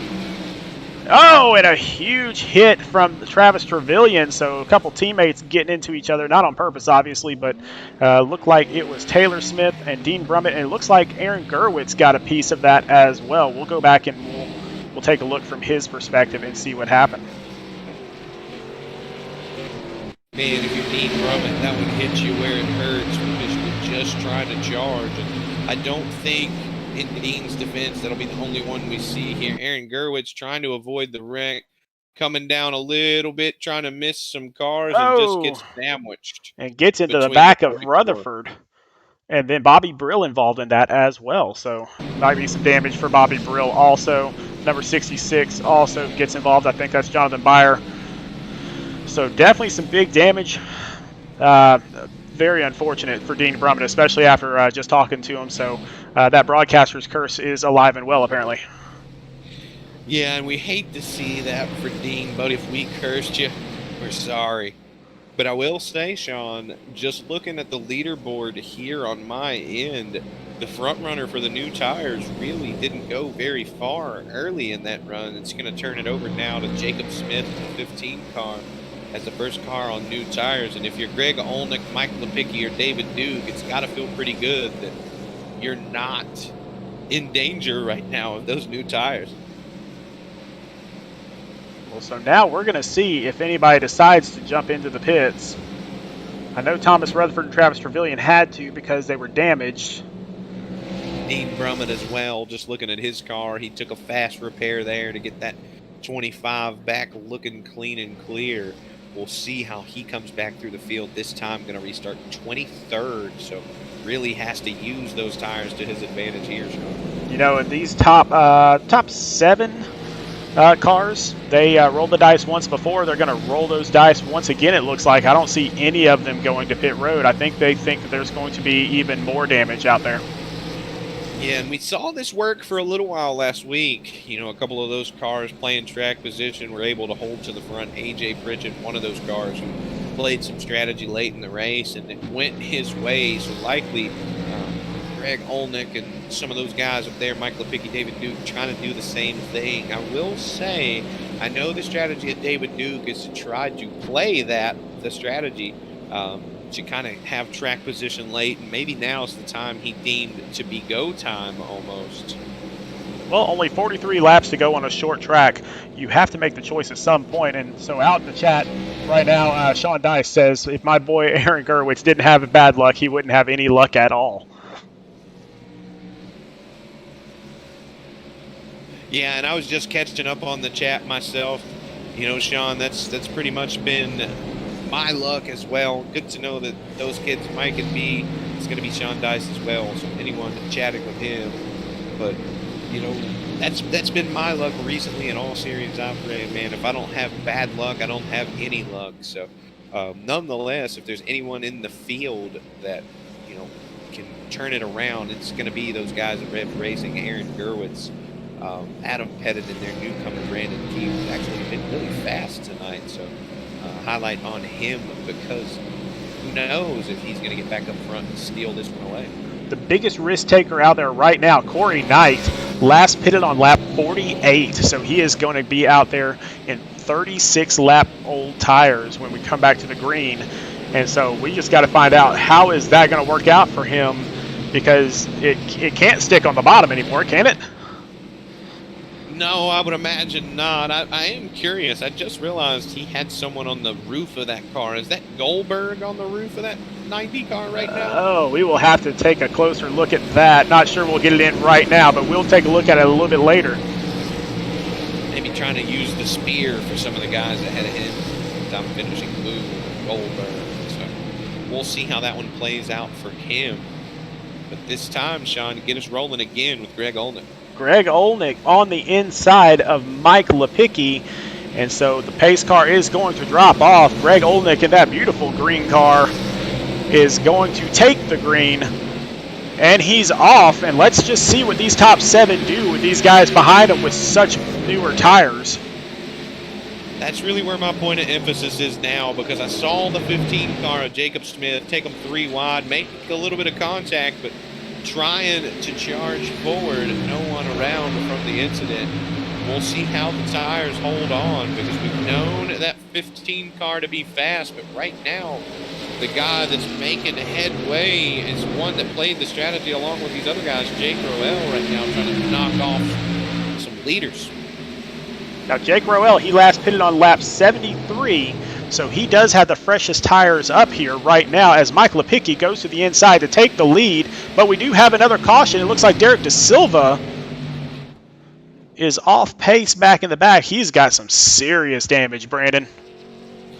Yeah, and you hate to see that if you're Mike Lepicki, a teammate bringing out the caution. So we will see Dent Wizard bringing us our rec replay yet again. We'll take a look and see what happened to the 555. Saw Jonathan Byer in the 66 around as well, Sean. Yeah, it looks like we've got another wreck with Byer involved. Let's just find out what happens here. Oh, Byer gets on the inside wall, bounces off, and takes out Derek De Silva. Just cuts that corner. Hate to see that, because I think by hitting the inside wall, I think from what I'm hearing in driver chat, Thomas Rutherford may have been forced to make contact with that machine. Different braking points. Thomas did apologize in 66 for getting into him. Mike Lewis going to tag him late, so that was where I saw him snap around, was the contact with the 5 car. But obviously, the one coming out worse with that's going to be the 555 of Derek De Silva. Let's back it up a little bit and see what Thomas Rutherford's talking about here. Looks like he just kind of gets into the back of, he gets into the back of Byer and starts him spinning down to the inside. That's really an unorthodox braking point there for Jonathan Byer. Not sure if he felt that he was going to overdrive, but I think from a Thomas Rutherford standpoint, unfortunate that you made contact, but really kind of an early braking point for the 66 of Byer there.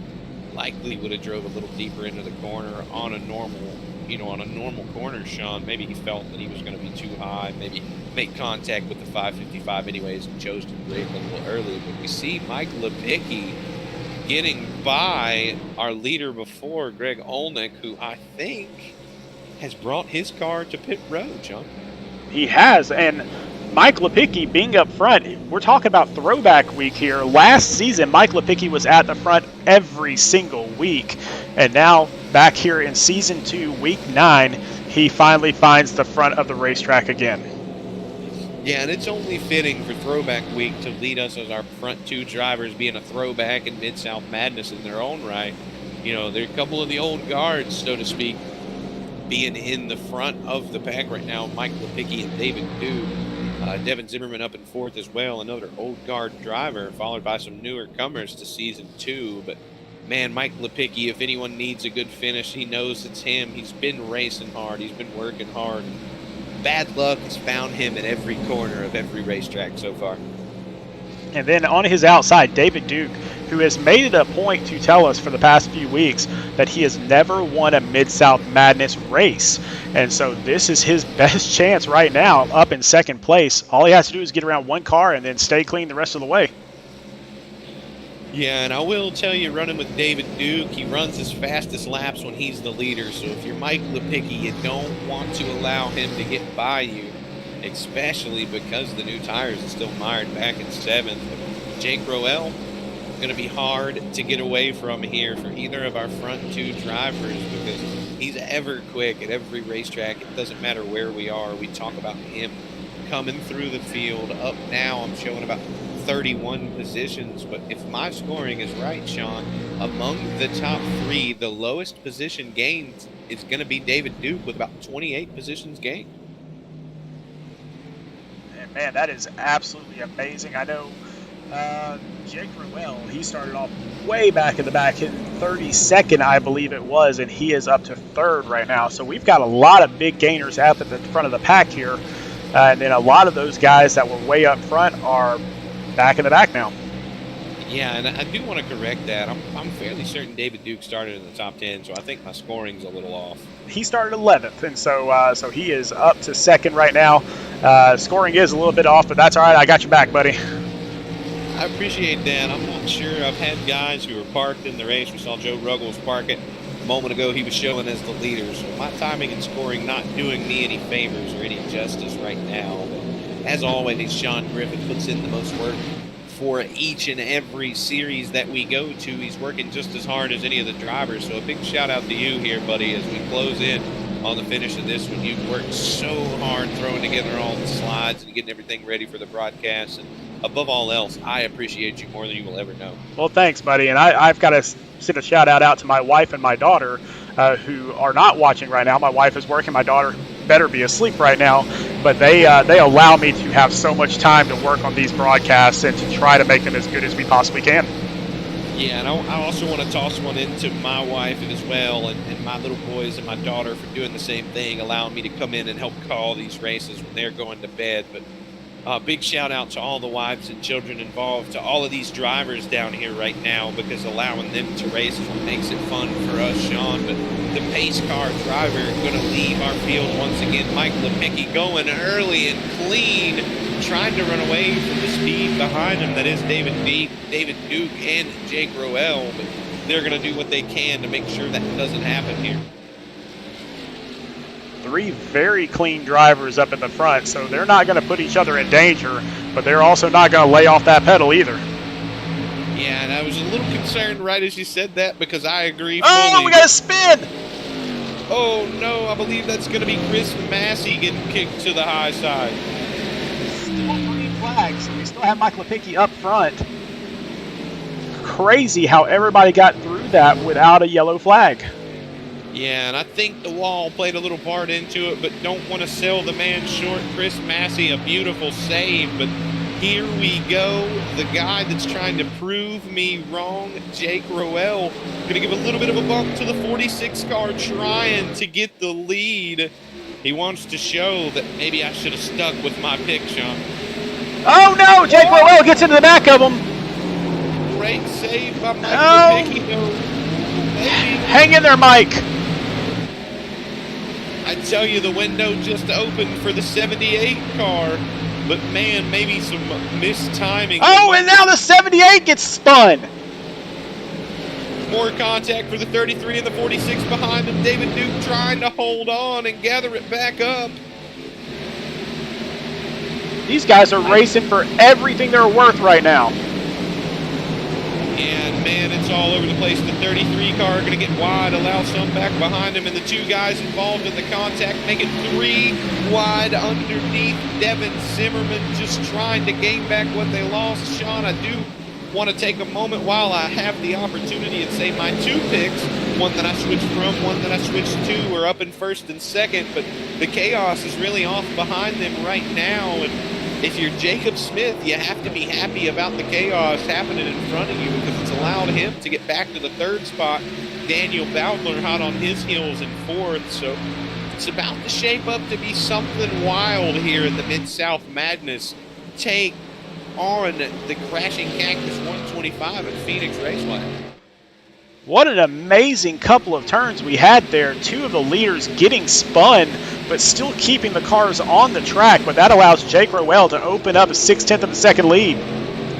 You know, it's been a common theme among leaders to make contact in front runners. I flash back to all the times that had happened on Friday night in the iRacing Virtual Cup Series, and on my way home tonight was tuning in to the radio broadcast of the Darlington race, and heard that the same type of thing happened among leaders Chase Elliott and Martin Truex Jr., so everyone racing for what they're worth right now. It doesn't matter the series, whether it's iRacing or real life, leaders coming together, making contact, and that's really become the mainstay. Everyone wants to win every time, and you can only have one when you leave the racetrack, Sean. And Sean Dice in the chat right now saying that 48 car, though, and look at him go. Brandon Key, the brand new racer on the track, but followed by another brand new racer, Jacob Smith. Both of them great racers previous to this, but this is their first week at Mid-South Madness, and they are putting on a show. Sean Dice, I will tell you, my pick for this race was the 9 car, but I switched it among the number and the paint scheme to your guy, Brandon Key. So kind of won me over with his number selection and his paint scheme that he's running here in Throwback Week. But Sean, among those 4 drivers, we caution. have so many. Oh man, gonna have a caution on the racetrack. I was gonna say though, we have so many storylines among our front 4 right now. Not really sure where the caution happened, Brandon. I'm hearing Chris come across the radio chat a lot, so I'm going to assume that's going to be Chris Massey maybe getting involved in the incident. Go back and take a look the hard way, Sean, if you would like. Hit Wizard still going to bring us that replay. Let's go back to Chris Massey and see. We will see if he is involved in any way back here. Oh, yep, and it looks like the 44 of Thomas Rutherford gets up into Chris Massey in that 83 car.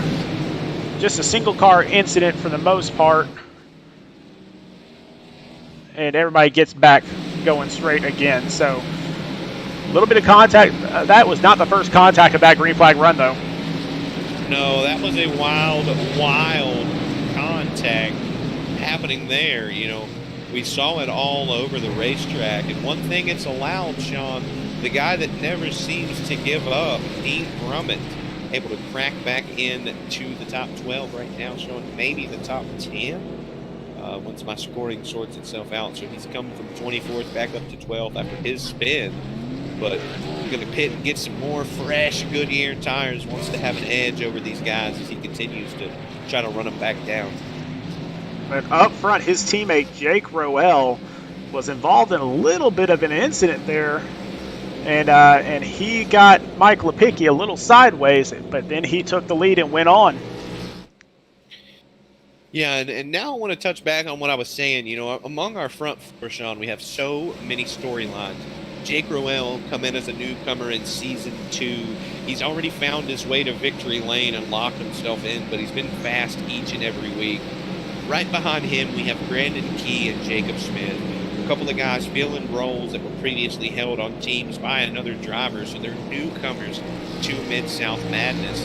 Right behind them, we have the 6-car, Daniel Bowdler, who we talked about many times being the fastest guy on the track all of last season. Just hasn't had it go his way this season, even though he's been up front at times, in position to win, Sean, but hasn't really found his way to victory lane. So plenty of storylines trying to sort this one out here tonight. Well, let's see if we can't get Jake Roel up in the booth and find out how his race is going. Jake Roel, Sean, and Brandon up in the booth. How's it going, buddy?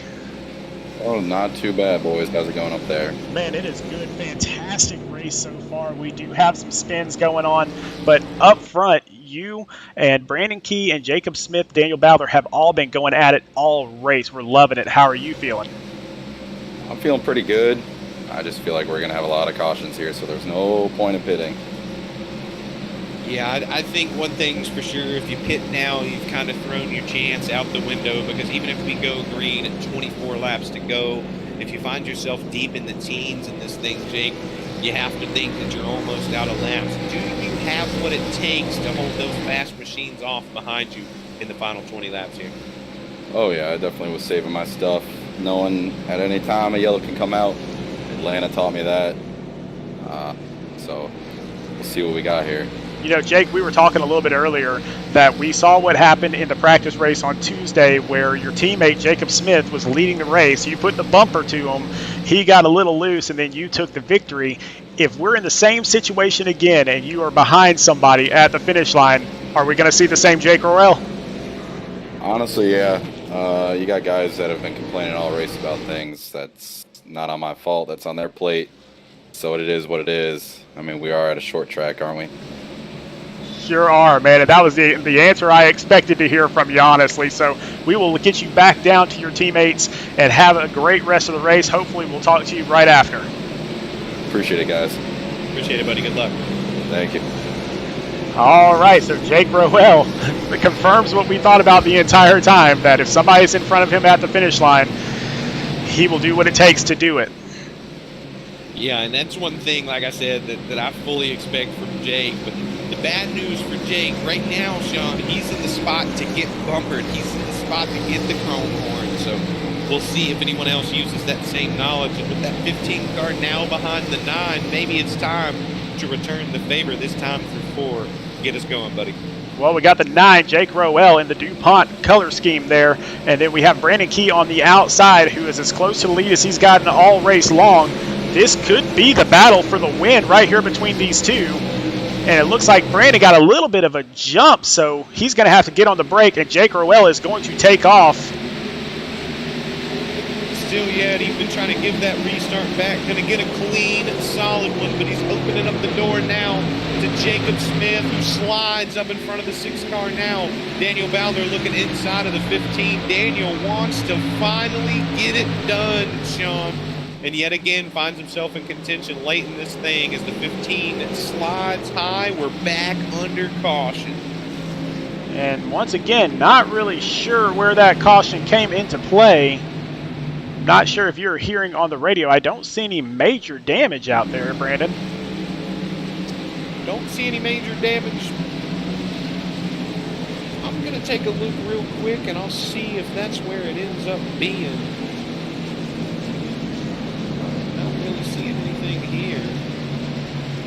Saw Bobby Brill say he was slow in 3rd gear, but it's going to happen behind him, Sean, and I'm going to take a look and see if I can see where it may have taken place.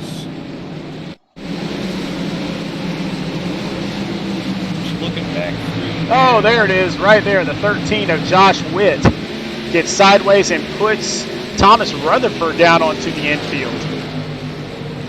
I do believe that 44 car kept it off the inside wall, if I saw correctly. So great driving by the Iceman, Thomas Rutherford. Do as little damage, even if he made contact, did as little as possible. His teammate, Danny Setzer, going to actually get into the 13. Oh, great driving by Thomas there to keep it off the wall.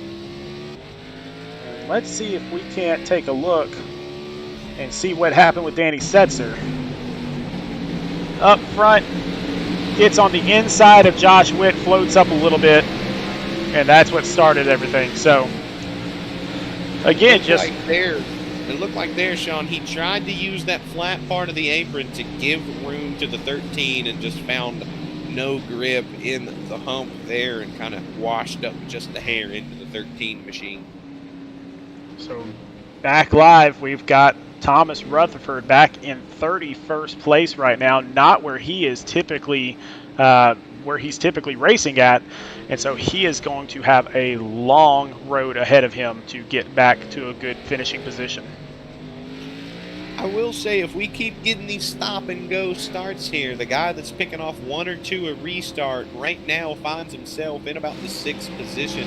It's David Duke on the racetrack, Sean. He got a little bit sideways earlier, but every restart picked up 1 or 2 spots in the short runs that we've had. So trying to reposition that 78 Aqua Fresh machine in an opportunity. If we see it go constant restarts, maybe a green, white checkered or 2, could be up in the top 3 or 4. Well, Brandon, while we got a shot, let's get Brandon Key up here because brand new driver to the league. Let's get his thoughts on where he's at right now. That sounds like a plan to me, buddy. Brandon Key, Sean and Brandon Browning up in the booth. How's it going, my friend? What's going on, fellas? Man, this is your first race in Mid-South Madness. You are putting on a show tonight. What do you got for the last 17 laps? I'm hoping we can get a few green lap run in here so I can, try to set up a pass on Jake, but we'll see. I feel like I was going to get him there out of 4, but another caution flew. I've got to be honest with you, buddy. When I drive, I'm a big Kyle Busch fan, but when I drive, I prefer that number 48. So you stole me as one mark of being the 48, but then we got into this thing and I saw the beautiful paint scheme and you stole me again. You're my pick tonight. Do you think you have what it takes to get it done here late in this thing? I sure hope so, man. I'm going to give it all I got, try to pass him clean, trying to represent Rev Racing best I can, but hopefully we're putting on a good show for you guys and can finish this thing off nicely. Man, well, you certainly have. Go ahead, Sean. Rev Racing, what a great team to land on. I know you did some spotting for them, so you know how great those guys are. It's good to see you out there for them. Yes, sir, man. They're a good team and happy to be a part of it. Well, good luck, buddy. We'll put you back down there. The lights on the pace car just went off. See if you can get it done and punch your way into victory lane. We'll watch you burn it down if you can get it done. I appreciate it, fellas. Y'all have a good rest of your night. You too, buddy. All right, so Brandon Key up there in second place right now, but in first we have Jake Rowell from Stryker Motorsports. Now, I'll tell you that there was a vote that happened this past week in the captain's meeting. If Brandon Key or Jacob Smith win any of these races from here on out, they will not be eligible for the playoffs because they joined so late. However, there is money on the line. And that's all you can ask for once you join this late. But you're going to make your name known for the season coming up in Season 3 of Mid-South Madness. You're going to put your name on the radar. And right now, both of those drivers no worse than third, and Jake's back on the loud pedal. He knows they're coming, and he doesn't want them to get there, but a great restart by Jacob Smith. Daniel Bowdler going to stack up that outside line behind him with not so good of a restart. We're going to get settled single file first through fourth, and now maybe fifth as well. It's starting to get a little crazy here, Sean. And obviously, Jacob Smith and Jake Rowell, they got together on that restart. They are teammates, so they timed that out absolutely perfectly. Yeah, and unfortunately for Jacob Smith, that 48 car hasn't given up. He's looking to the inside, not going to get there. But, man, some contact back in the field yet again. Hurt on the driver chat. Maybe Danny Setzer finding some contact with another driver. You don't want to see that if you're Brandon Key. He has said, he's going to make contact. We do have a yellow. And it's back in the back. Huge wreck back there with Devin Zimmerman involved. Well, we've cut to him a lot tonight, Sean. We'll cut to him once again. Dent Wizard going to bring us our wreck replay to see what got that one all going. Let's just take a look and see if we can figure out what happened here.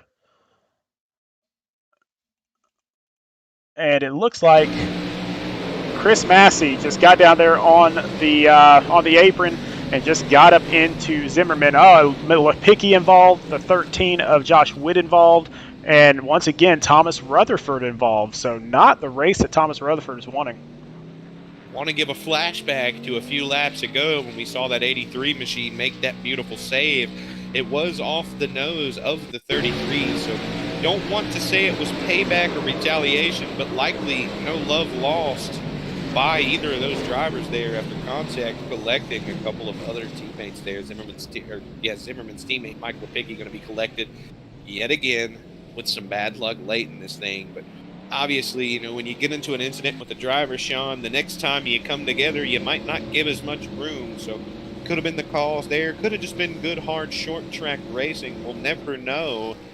But up front, our guys just can't seem to get it sorted out. If you're Daniel Bowdler, you have to be thankful for that one because you didn't have such a good restart, and now you get another shot at it.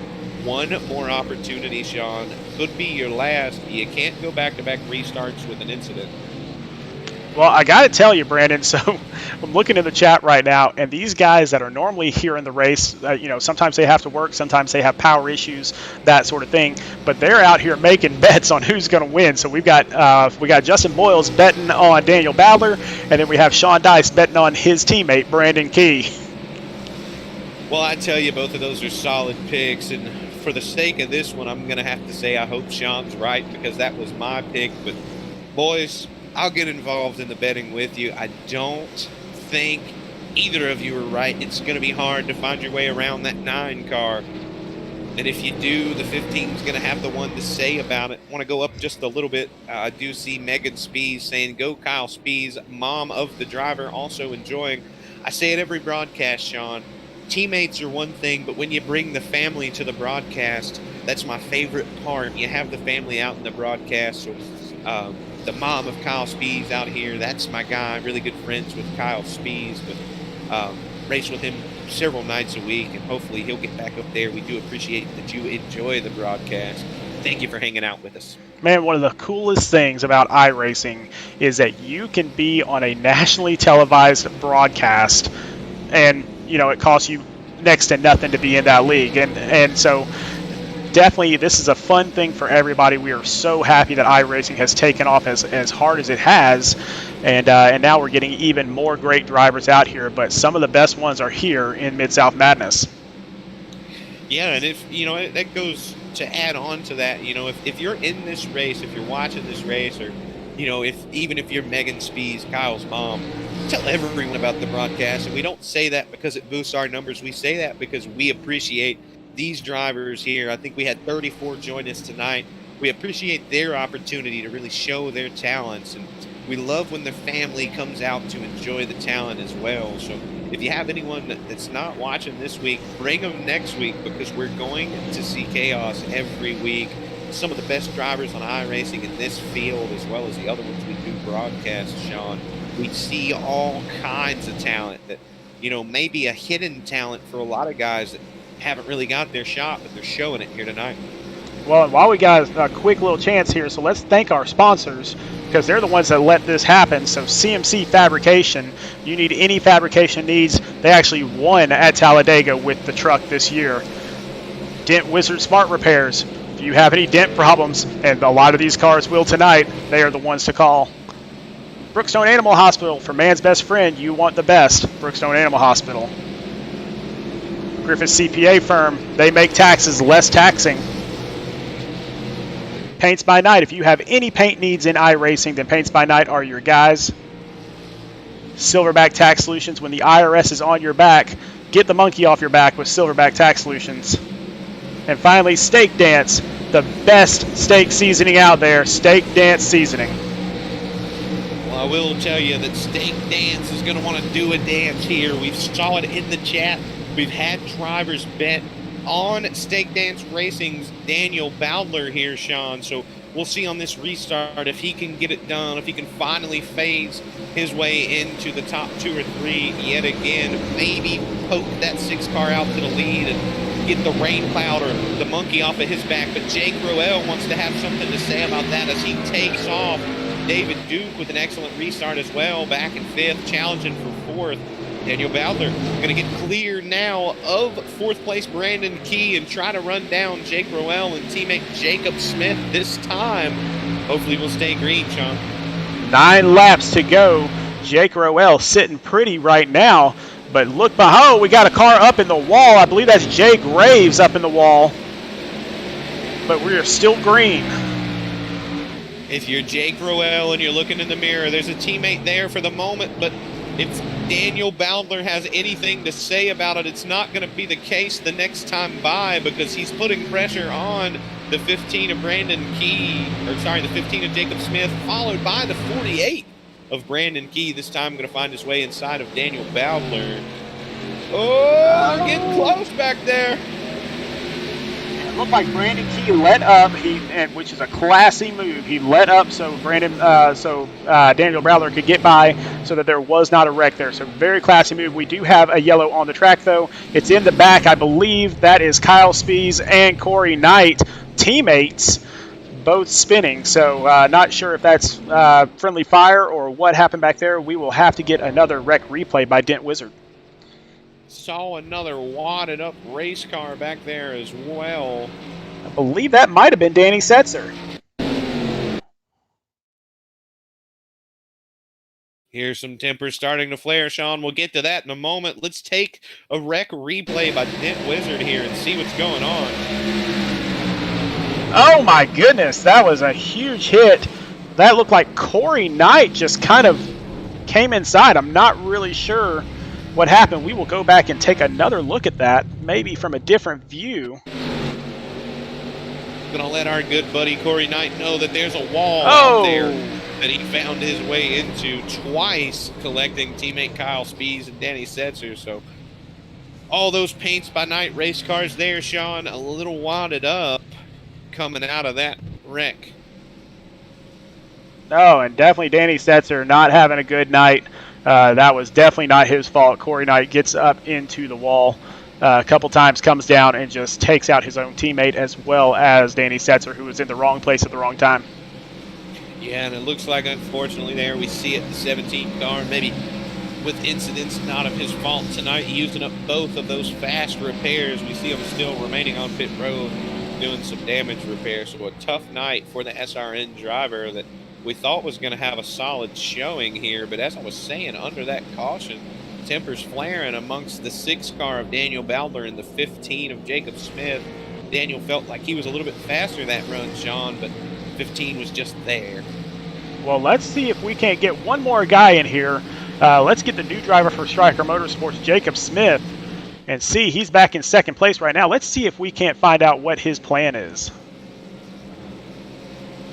Jacob Smith, Sean, and Brandon up here in the booth. How's it going, my friend? Fantastic. How are you? Man, it is excellent. We are loving watching this race. The battles that you've been having all race long, you've been challenging for the front. Now, I've got to tell you, we told the story about Tuesday when you were in the lead on the practice race, and then Jake Roel got into the back of you, spun you out, and he took the victory. Are we looking at some payback here? Man, as much as I would love to, I'm trying to think of the points here, and both of us are running 1-2, so it probably wouldn't be the best idea, but if I can get past them, I'm going to try my best to do so. Well, I do want to say for you, Jacob, unfortunately, you got some hungry drivers behind you that likely aren't afraid to use that bumper, so if the time comes, maybe seize the day, so to speak, because you've got a bunch of hungry guys that haven't had the best seasons behind you, and we're looking to turn it around. You guys have pretty much nailed all of the restarts. Do you think you do have something for that 9 car here on what could be our final restart of the night? I think if we get at least 3 laps in, I might be able to put my my nose to his bumper a little bit, but everybody behind me is pretty relentless at the same time. So as long as we can run single file, I think we'll be able to get up to the 9 car and possibly do something. Well, it looks like that's what we're going to have. We're going to have 3 laps to go. We're going to go green, white, checker, I believe, when we start off here. So let's see what you got, buddy. But we'll let you go. We'll let you get back to it. And good luck the rest of the way. Yep, looking forward to it. Good luck to you, buddy. Appreciate it. All right, Brandon, so here we go, and this is kind of what we expected the entire time. The best cars up front, green, white, checker. Who's going to take it? You know, I switched away from him earlier in the race, and I'm not going to make the same mistake twice. Jake Roel takes it here. What's your take on it? Well, you are making the same mistake twice. You're switching again. No, I stuck with Jacob Smith in the very, very beginning. He was the fastest during that practice session. I believe he's still the fastest right now. Let's find out what happens. Yeah, and the crazy part about it, my pick is still solidly, hopefully, that 48 car. And the crazy part about it is, we heard from Jacob Smith, if he gets there, he's going to use the nose. I heard in driver chat that Daniel Bowdler said if he has to, he'll use his nose. So if we have a couple of wad ups amongst them, that 48 car is prime and poised in fourth position to come out of turn 4 on the final lap here as the winner. So nonetheless, I'm gonna say Jake takes it, but my pick is still with the 48. I just find it so hard in these situations to dethrone Jake as the leader. It's going to be really hard to catch him, especially since he's in control of the restart. And so if he gets that car length of a lead, it's going to be tough to catch. If you are Jake Roel, though, I will say one thing you've got to pray for as we get down into turn 3 here. You've got to pray that Daniel Bowdler does not time your restart out, because if he does, he's going for it, Sean. So here we come around turns 3 and 4. The pace car drops off. Jake Roel gets a huge restart. A little bit of they're wrecking already. Oh my goodness, huge wreck back there. That is Trevelyan. And I believe that's Beyer as well. And O'Shell involved. Thomas Rutherford found a hard hit to the inside wall as well. So I mean, he's already in there. My goodness. So we are going to get another green-white checker. But let's go to a wreck replay. All sorts of damage. And we're going to come out. I mean, this is just the very, very start. I think this one's going to start with a mischief. Adam Pettit stacking the field up here, guys. Yep, and then he gets turned. I believe that's by Matt Johnson.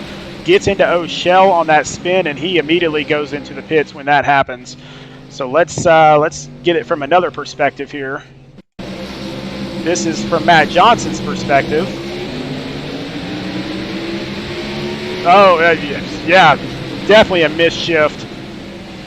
And then you can see Trevelyan just taking a ride. Yeah, that's a wild ride collected on one of our fastest cars tonight, Dean Brummett as well. Oh, huge wreck. Looks like Beyer involved. Looks like Thomas Rutherford definitely involved. Dean Brummett involved. Oh, looks like Wayne Rayburn maybe got around. A lot of damage there.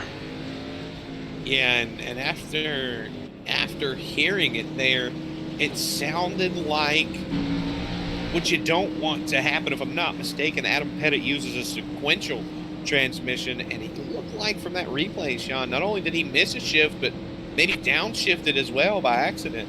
Yeah, that was kind of bizarre. He was going at speed, and then all of a sudden just stopped. And so that could be just a really bad misshift. We will have to find out from him later. Just reading the chat real quick, we see Sean Dice still with us out here. The 15 change lanes before the start and finish on the last restart. EOL, you definitely got to hope so if you're pulling for the drivers behind to him. I did see the same thing. Was a little bit early, but I guess in the words of Richard Petty, if you ain't cheating, you ain't trying, and maybe squeeze that one by. Well, and we'll have to get that clarified from race control after the race. Race control does review those incidents and does review any of those rules. So per Discord, so Adam missed his shift is what Sean Dice is saying. So Adam did miss his shift. You hate to see that because Adam Pettit's been such a solid driver. And among the guys who don't have a win, if I'm not mistaken, Adam Pettit kind of leading the way, Sean. So he's really shown way to the guys trying to take up the final spots. But here we could have someone join him. Obviously in the front 4, the only newcomer opportunity to clinch a playoff spot is going to be the 4th place starting car. It's going to be Daniel Bowdler. As we spoke before, the 15 and the 48 are exempt from the playoffs, joining so late, but there's money on the line. Jake Roel already found victory lane and locked himself into the playoffs. Anything can happen, and Sean, I promise you, anything will happen here tonight. Man, we got another lap to go before the green here, but just looking back at these top four who have been battling the entire time, but you'll never believe who's in fifth. David Duke, showing his nose up there again in that Aquafresh car. So he has a chance to get back into this as well, especially if there's another green-white checker. Yeah, and that's the unfortunate part for these guys on the outside. Well, more so Daniel Bowdler than Jacob Smith. Jacob Smith knows when the restart's going to go down, but Daniel Bowdler, Brandon Key don't have that opportunity. And if there's anyone going to nail this restart, I'd say it's David Duke. He's, not really had the season we expected out of any of those SRN cars. We saw Daniel Dow finally punch his ticket, but this could be the opportunity if he can get one or two here, Sean, and another caution happens before we take the white flag. Certainly David Duke could have an opportunity to use his bumper to the front of one of these cars in front of him and really punch his way in, joining his teammate. We talked about him pre-race, 47 points out. Nonetheless, a fifth place finish is a good way to knock off some of those points. And in the chat, once again, Justin Kruckman said DuPont carried a guy on his roof for 100 feet. Justin, let us know who that was, so maybe I can go back and get the replay if we do go to another green-white checker. Joseph DuPont, I'm telling you guys, Justin Kruckman and the teammates at H2K, his time's coming. Watkins Glen, he's going to put on a show. We'll see Martin Stanley research in that race as well, I'm sure. But right now, it's all about Stryker Motorsports. Brandon Key, Daniel Bowdler included in the Stryker Motorsports parade, but this time, Sean, the pace car getting his work in tonight. We've seen him busy all night on and off the racetrack. Jake Roel gone again. Not the restart you want if you're the 15. I think that was a little bit of Jake saying, hey, I've helped you out before. That's Brandon Key gets a little loose, and then, yep, we're going to get a yellow flag. I want to say, I'm not really sure who that was. That's Bowdler. Bowdler is backwards on the track. So let's go back and find out what happened with another wreck replay by Dent Wizard, and unfortunate for Bowdler because, again, such a great race car. This is the black cloud that we were talking about over the head of Daniel Bowdler. Not sure that he did anything wrong, but you see Brandon Key with contact from the 78 of David Duke going to go wide, collecting Dean Brummett yet again.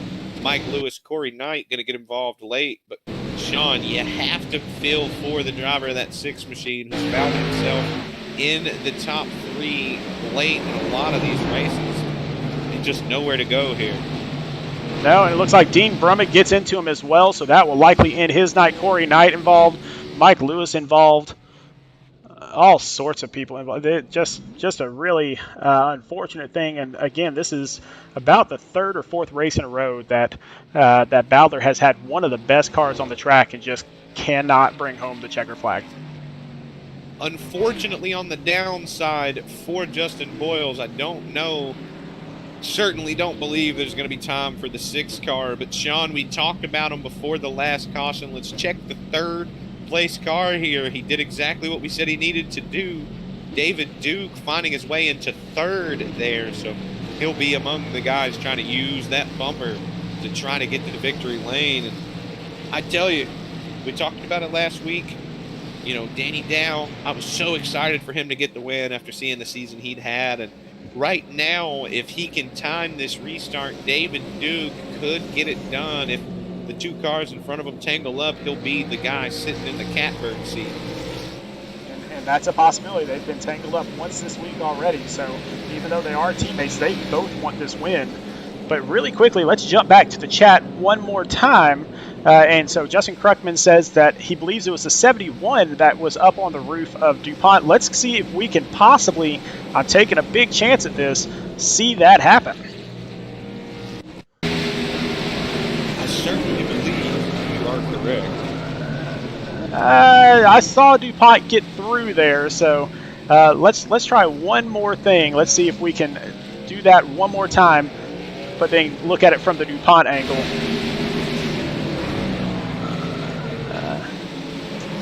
No, Gruckman, I'm not sure. I'm not sure where that was. So sorry. It's still a great wreck. Still something decent to watch there, but that is not what we were looking for, I don't believe.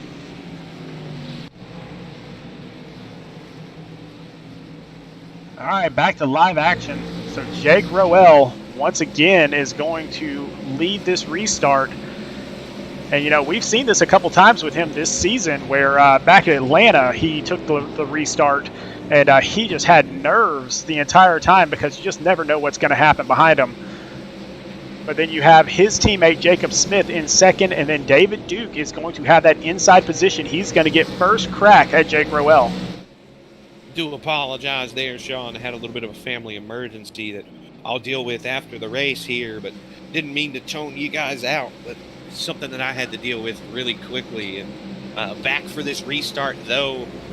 Gonna see if these guys can get it done. You know, if anyone's nervous, Ben Roel, he's nailed his restarts all night, but he's got to do it one more time. This will be the final of our green-white checkered attempt, Sean. So if it doesn't get done here, basically the next flag ends it. So whether we get a caution flag or a checkered flag, I believe that is going to end the race. So Jake Roel just trying to hold on for one more restart. I tell you what, you know, we heard earlier Sean talking about Aaron Gerwitz not having luck, and I'm going to go back and say that my luck went bad here when I chose the 48 car. It's seeming that I should have stuck with Jake, but Brandon Key in fourth maybe can still get it done, man. Jake Roel has put on a show, come from dead last in the field, drove his way to the front, and he's been tough. Don't know if these guys can time it. If you're David Duke, you have to expect him to go early in the box again. If you're Jake Roel, you don't want to wait because you've been going early. As soon as the pace car pulls off, Sean, get us going. Jake Roel, Jacob Smith, both from Stryker Motorsports on the front row. But watch out for David Duke and Brandon Key back in third and fourth. And then Jay Graves and Aaron Gerwitz back in fifth and sixth. So 6 great guys here all have a chance at this. So pace car is going to dive off. Jake Roel on the pedal immediately. He jumps out. His teammate, Jacob Smith, right behind. And they're going to get wide down in turn number 1. David Duke has put himself in position for second place, but Brandon Key's going to take him 3 wide. They're all going for it. Right now, Jacob Smith is going to hold the spot, and off into the sunset goes the 9 car of Jake Roel. Not really sure. Oh, we got a wreck behind. That was Chad Wampler up into the wall. Still green. We are still green. Oh, contact. David Duke under fire for 4th place now, but the guys that we all picked, Sean, whether you look at it to be the 9, the 48, or the 15, they're 1, 2, 3 now on the racetrack. So everyone we had in mind had a solid night, and down into turn 3 and 4. As long as Jake doesn't have anything go crazy, we're going to see him find victory lane again. The DuPont scheme reigns supreme at the crashing Cactus 125. Jake Roel, first place for the second time this season. His teammate Jacob Smith takes second. Brandon Key in third. So 2 newcomers in the top 3. And then David Duke with a great 4th place finish. Yeah, and man, that was a race for the books here tonight. Jake Roel matching teammate Dean Brummett with 2 wins. It's about to be crazy for the 9 car. He's going to put on a show, I'm sure. Oh, and Brill gets into him. I don't believe that was on purpose. No, I think Bobby Brill just was trying to get through there. Dean joining his teammates down here at Stryker, all together now, burning it down on the front stretch. What an incredible race. Incredible finish. The back-to-back burnouts here. We'll see if Dean Brummett joins them, but we do have the final standings on screen, Sean. So Jake Roel takes first. Jacob Smith takes second. They are burning their motors to the ground right now. Brandon Key, newcomer to Rev Racing, in third. David Duke from Team SRN with another great Team SRN finish. Yeah, and that's certainly a big needed finish for David Duke. But in fifth spot, we have Jay Graves from Jam Racing, likely putting the best finish by Jam on the board. Brad Herman leading the way for Bronco Motorsports in sixth place. Taylor Smith leading the way for Do-Gooders in seventh place. Aaron Gerwitz, we saw him have some awful luck, but he brought it home eighth. And Greg Olnick going to bring us home ninth, Sean. Joseph DuPont, the leader of H2K Motorsports, he is up in 10th. Wayne Rayburn, an independent driver, up there in 11th. Dean Brummett from Stryker Motorsports in 12th. I think it's going to be tough to dethrone those Stryker Motorsports guys this week, but AJ Pritchett still yet in 13th. Another solid finish by him. Derek De Silva, 14th. We had some Kyle Spees fans out in the chat. He brings it home 15th with Chris Massey in 16th. Then rounding out the top 20, Mike Lewis in 17th. Brian O'Shell, an independent driver this week, he is in 18th. Matt Johnson from Flashpoint Racing in 19th. And then Chad Wampler, already a winner this year, but from Stake Dance Racing, back in 20th. All right, Brandon, let's see if we can't talk to our winners here. So let's get Brandon Key in here from Revved Racing and see what he thought about that finish. Brandon Key, Sean, and Brandon Browning up in the booth right now. Congratulations. Your first race in Mid-South Madness was a success in some ways. Didn't quite get it all the way done, but a third place finish nonetheless on your first week. How are you feeling? If you want me to be honest, I'm a little disappointed, man. I feel like we had the best car there. Just couldn't get enough green laps in to give it a try. But, I'll take third place, and we'll move it on to next week. Well, buddy, you come in a little bit late. I know you were likely spotting for Revved Racing, so you saw these guys running around on the racetrack, but this was your first time behind the wheel of a race car and moving forward. You saw the guys you're going to have to race. Do we expect to see, or do you expect? I fully expect. Do you expect to park that 48 in victory lane? I definitely hope so. That's definitely the plan every week. Seems like there's some good competition in here, but each week we show up, man, it's disappointing if we don't park in a victory lane. So we'll see what happens the rest of the way. All right, buddy. Well, I know that Rev Racing is all about the wins, and they are all about improving week after week after week. So definitely have a little bit of room for improvement. Not much for you, but a few of the guys got into a little bit of trouble today. But we got Texas coming up next. What do you expect to see out of that race? That's kind of one of my best tracks. I love the 1.5 mile tracks, and I know Adam on Rev Racing is quite good there as well. So hopefully we have a bounce back week for the team and move up the team standings. All right, buddy. Well, we will get you back down to Rev Racing, and you have a fantastic week. We will see you next week at Texas. Thank you, guys. Congratulations, buddy. Thank you. Thank you, man. All right, let's see if we can't get into Stryker Motorsports, and it's almost one of those things where we might want to go down to their chat instead of them coming up to us because they are probably all going crazy right now. Let's talk to Jacob Smith, second place finisher, and see what he had going on there. Jacob, Sean, and Brandon up in the booth. Second place finish in your first week in MSM. How you feeling? Would have loved to have first place, but I can't really complain about second. That was a good finish. I was kind of scared of the restart. I had to kind of throw a block on the 78 after we crossed the start-finish line. I was really glad he didn't take me out there. Well, certainly one thing, buddy. First of all, congratulations on the second place in your first outing. You couldn't have done much better in your first race with these guys, but Appreciate it. To a few other tracks that we're going to see different styles remaining here. Texas next week on the schedule. What will we see out of that Jacob Smith number 15 machine? I guess we'll have to see. I don't really have much experience in the Xfinity car at Texas, but I love that track in the Cup car, so I'm hoping to get a good result there, hopefully a win too. I do want to say real quick for you guys that don't know that didn't make it Tuesday night, I've learned firsthand now that a scary statement from Jacob Smith is I didn't have much experience because I heard the same thing Tuesday night. Jacob said, I don't have that much experience at Phoenix in the Xfinity car, and yet here we're talking to him with second place.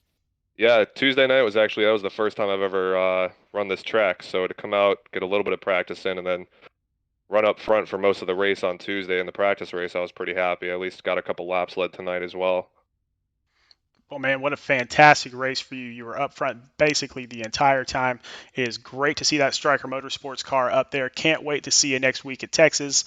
We will get you back down into your team while we bring up your teammate, actually. So we'll bring him in, but we'll drop you back down to Striker Motorsports. Have a great week.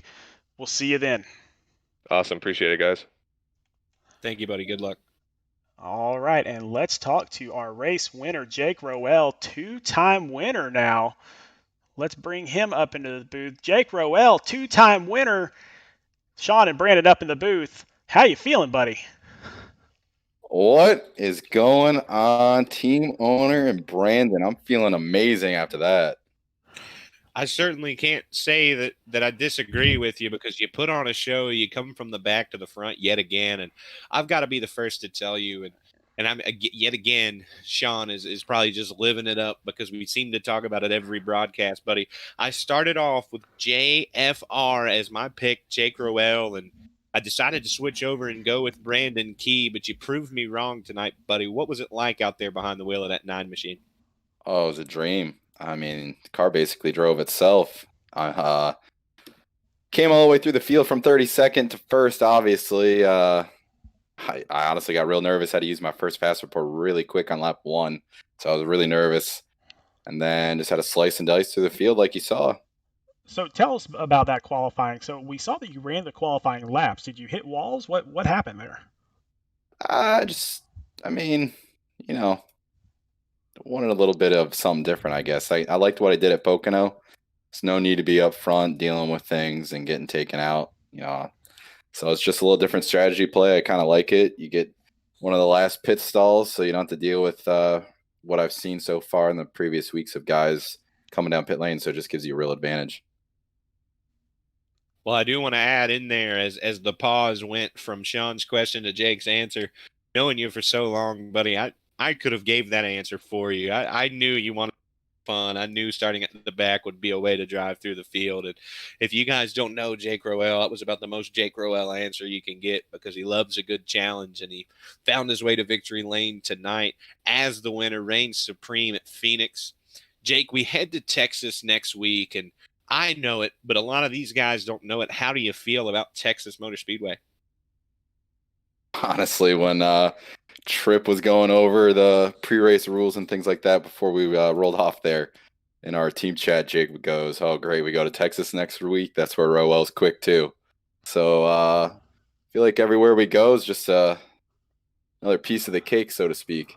Well, I want to add one last comment here before I turn it over to Sean. For the guys that tune in at MidSouth Madness, I made the mistake here tonight. I'm not going to make it next week, Jake. You are my pick for Texas. I'll say it right now. I'll say it again next Sunday night. Sean, did you have anything to add? Man, making your pick early, Brandon, but that's never a bad pick to pick for Jake Roel. That is for sure. Jake, do you have anybody you want to thank before we let you go? Obviously both of you, Sean, team owner, Brandon, great friend of 10 plus years, entire team back at Striker Motorsports. Jacob Smith came on this week, obviously finished P2. Can't ask for a better first race than that. Dean Brummett, gotta love the guy, always enthusiastic, brings in speed. Travis had another tough race, but that's just what happens here. Just glad I got to left my sandbox, leaving my mark on it. I love this place. Man, that is excellent. So another two-time winner in the league. So we got 3 of those now. What do you got for the rest of the season? Just got to eat some more dubs, as Jameis Winston would say it. That's all we're shooting for now, is just throwing some more darts at it, getting more wins, heading into the playoffs with confidence. All right, buddy. Well, we will let you get back to your team and celebrate even more. You guys burned it down on the track. You guys have a great time tonight, and we will see you next week in Texas. Appreciate it, guys. Thank you. You guys do awesome. All right. So, Brandon, let's talk about next week. It is the Texas two-step 110 at Texas Motor Speedway. I'm telling you, Sean, I know, as Jake just said there, the team owner at Striker Motorsports, if anyone should be concerned, it's any of these drivers that aren't on Striker Motorsports. I think the Texas two-step is going to involve the Jake Roel machine and another member of Striker Motorsports. Well, and there are a lot of great racers in this league, and so we will see if anybody can knock them off their pedestal next week. So same time, same channel. Come on back, watch us one more time for Mid-South Madness Week 10 at Texas Motor Speedway for the Texas Two-Step 110. But for now, I'm Sean Griffith with Brandon Browning. You guys all have a great night. Be safe, and we will see you next week.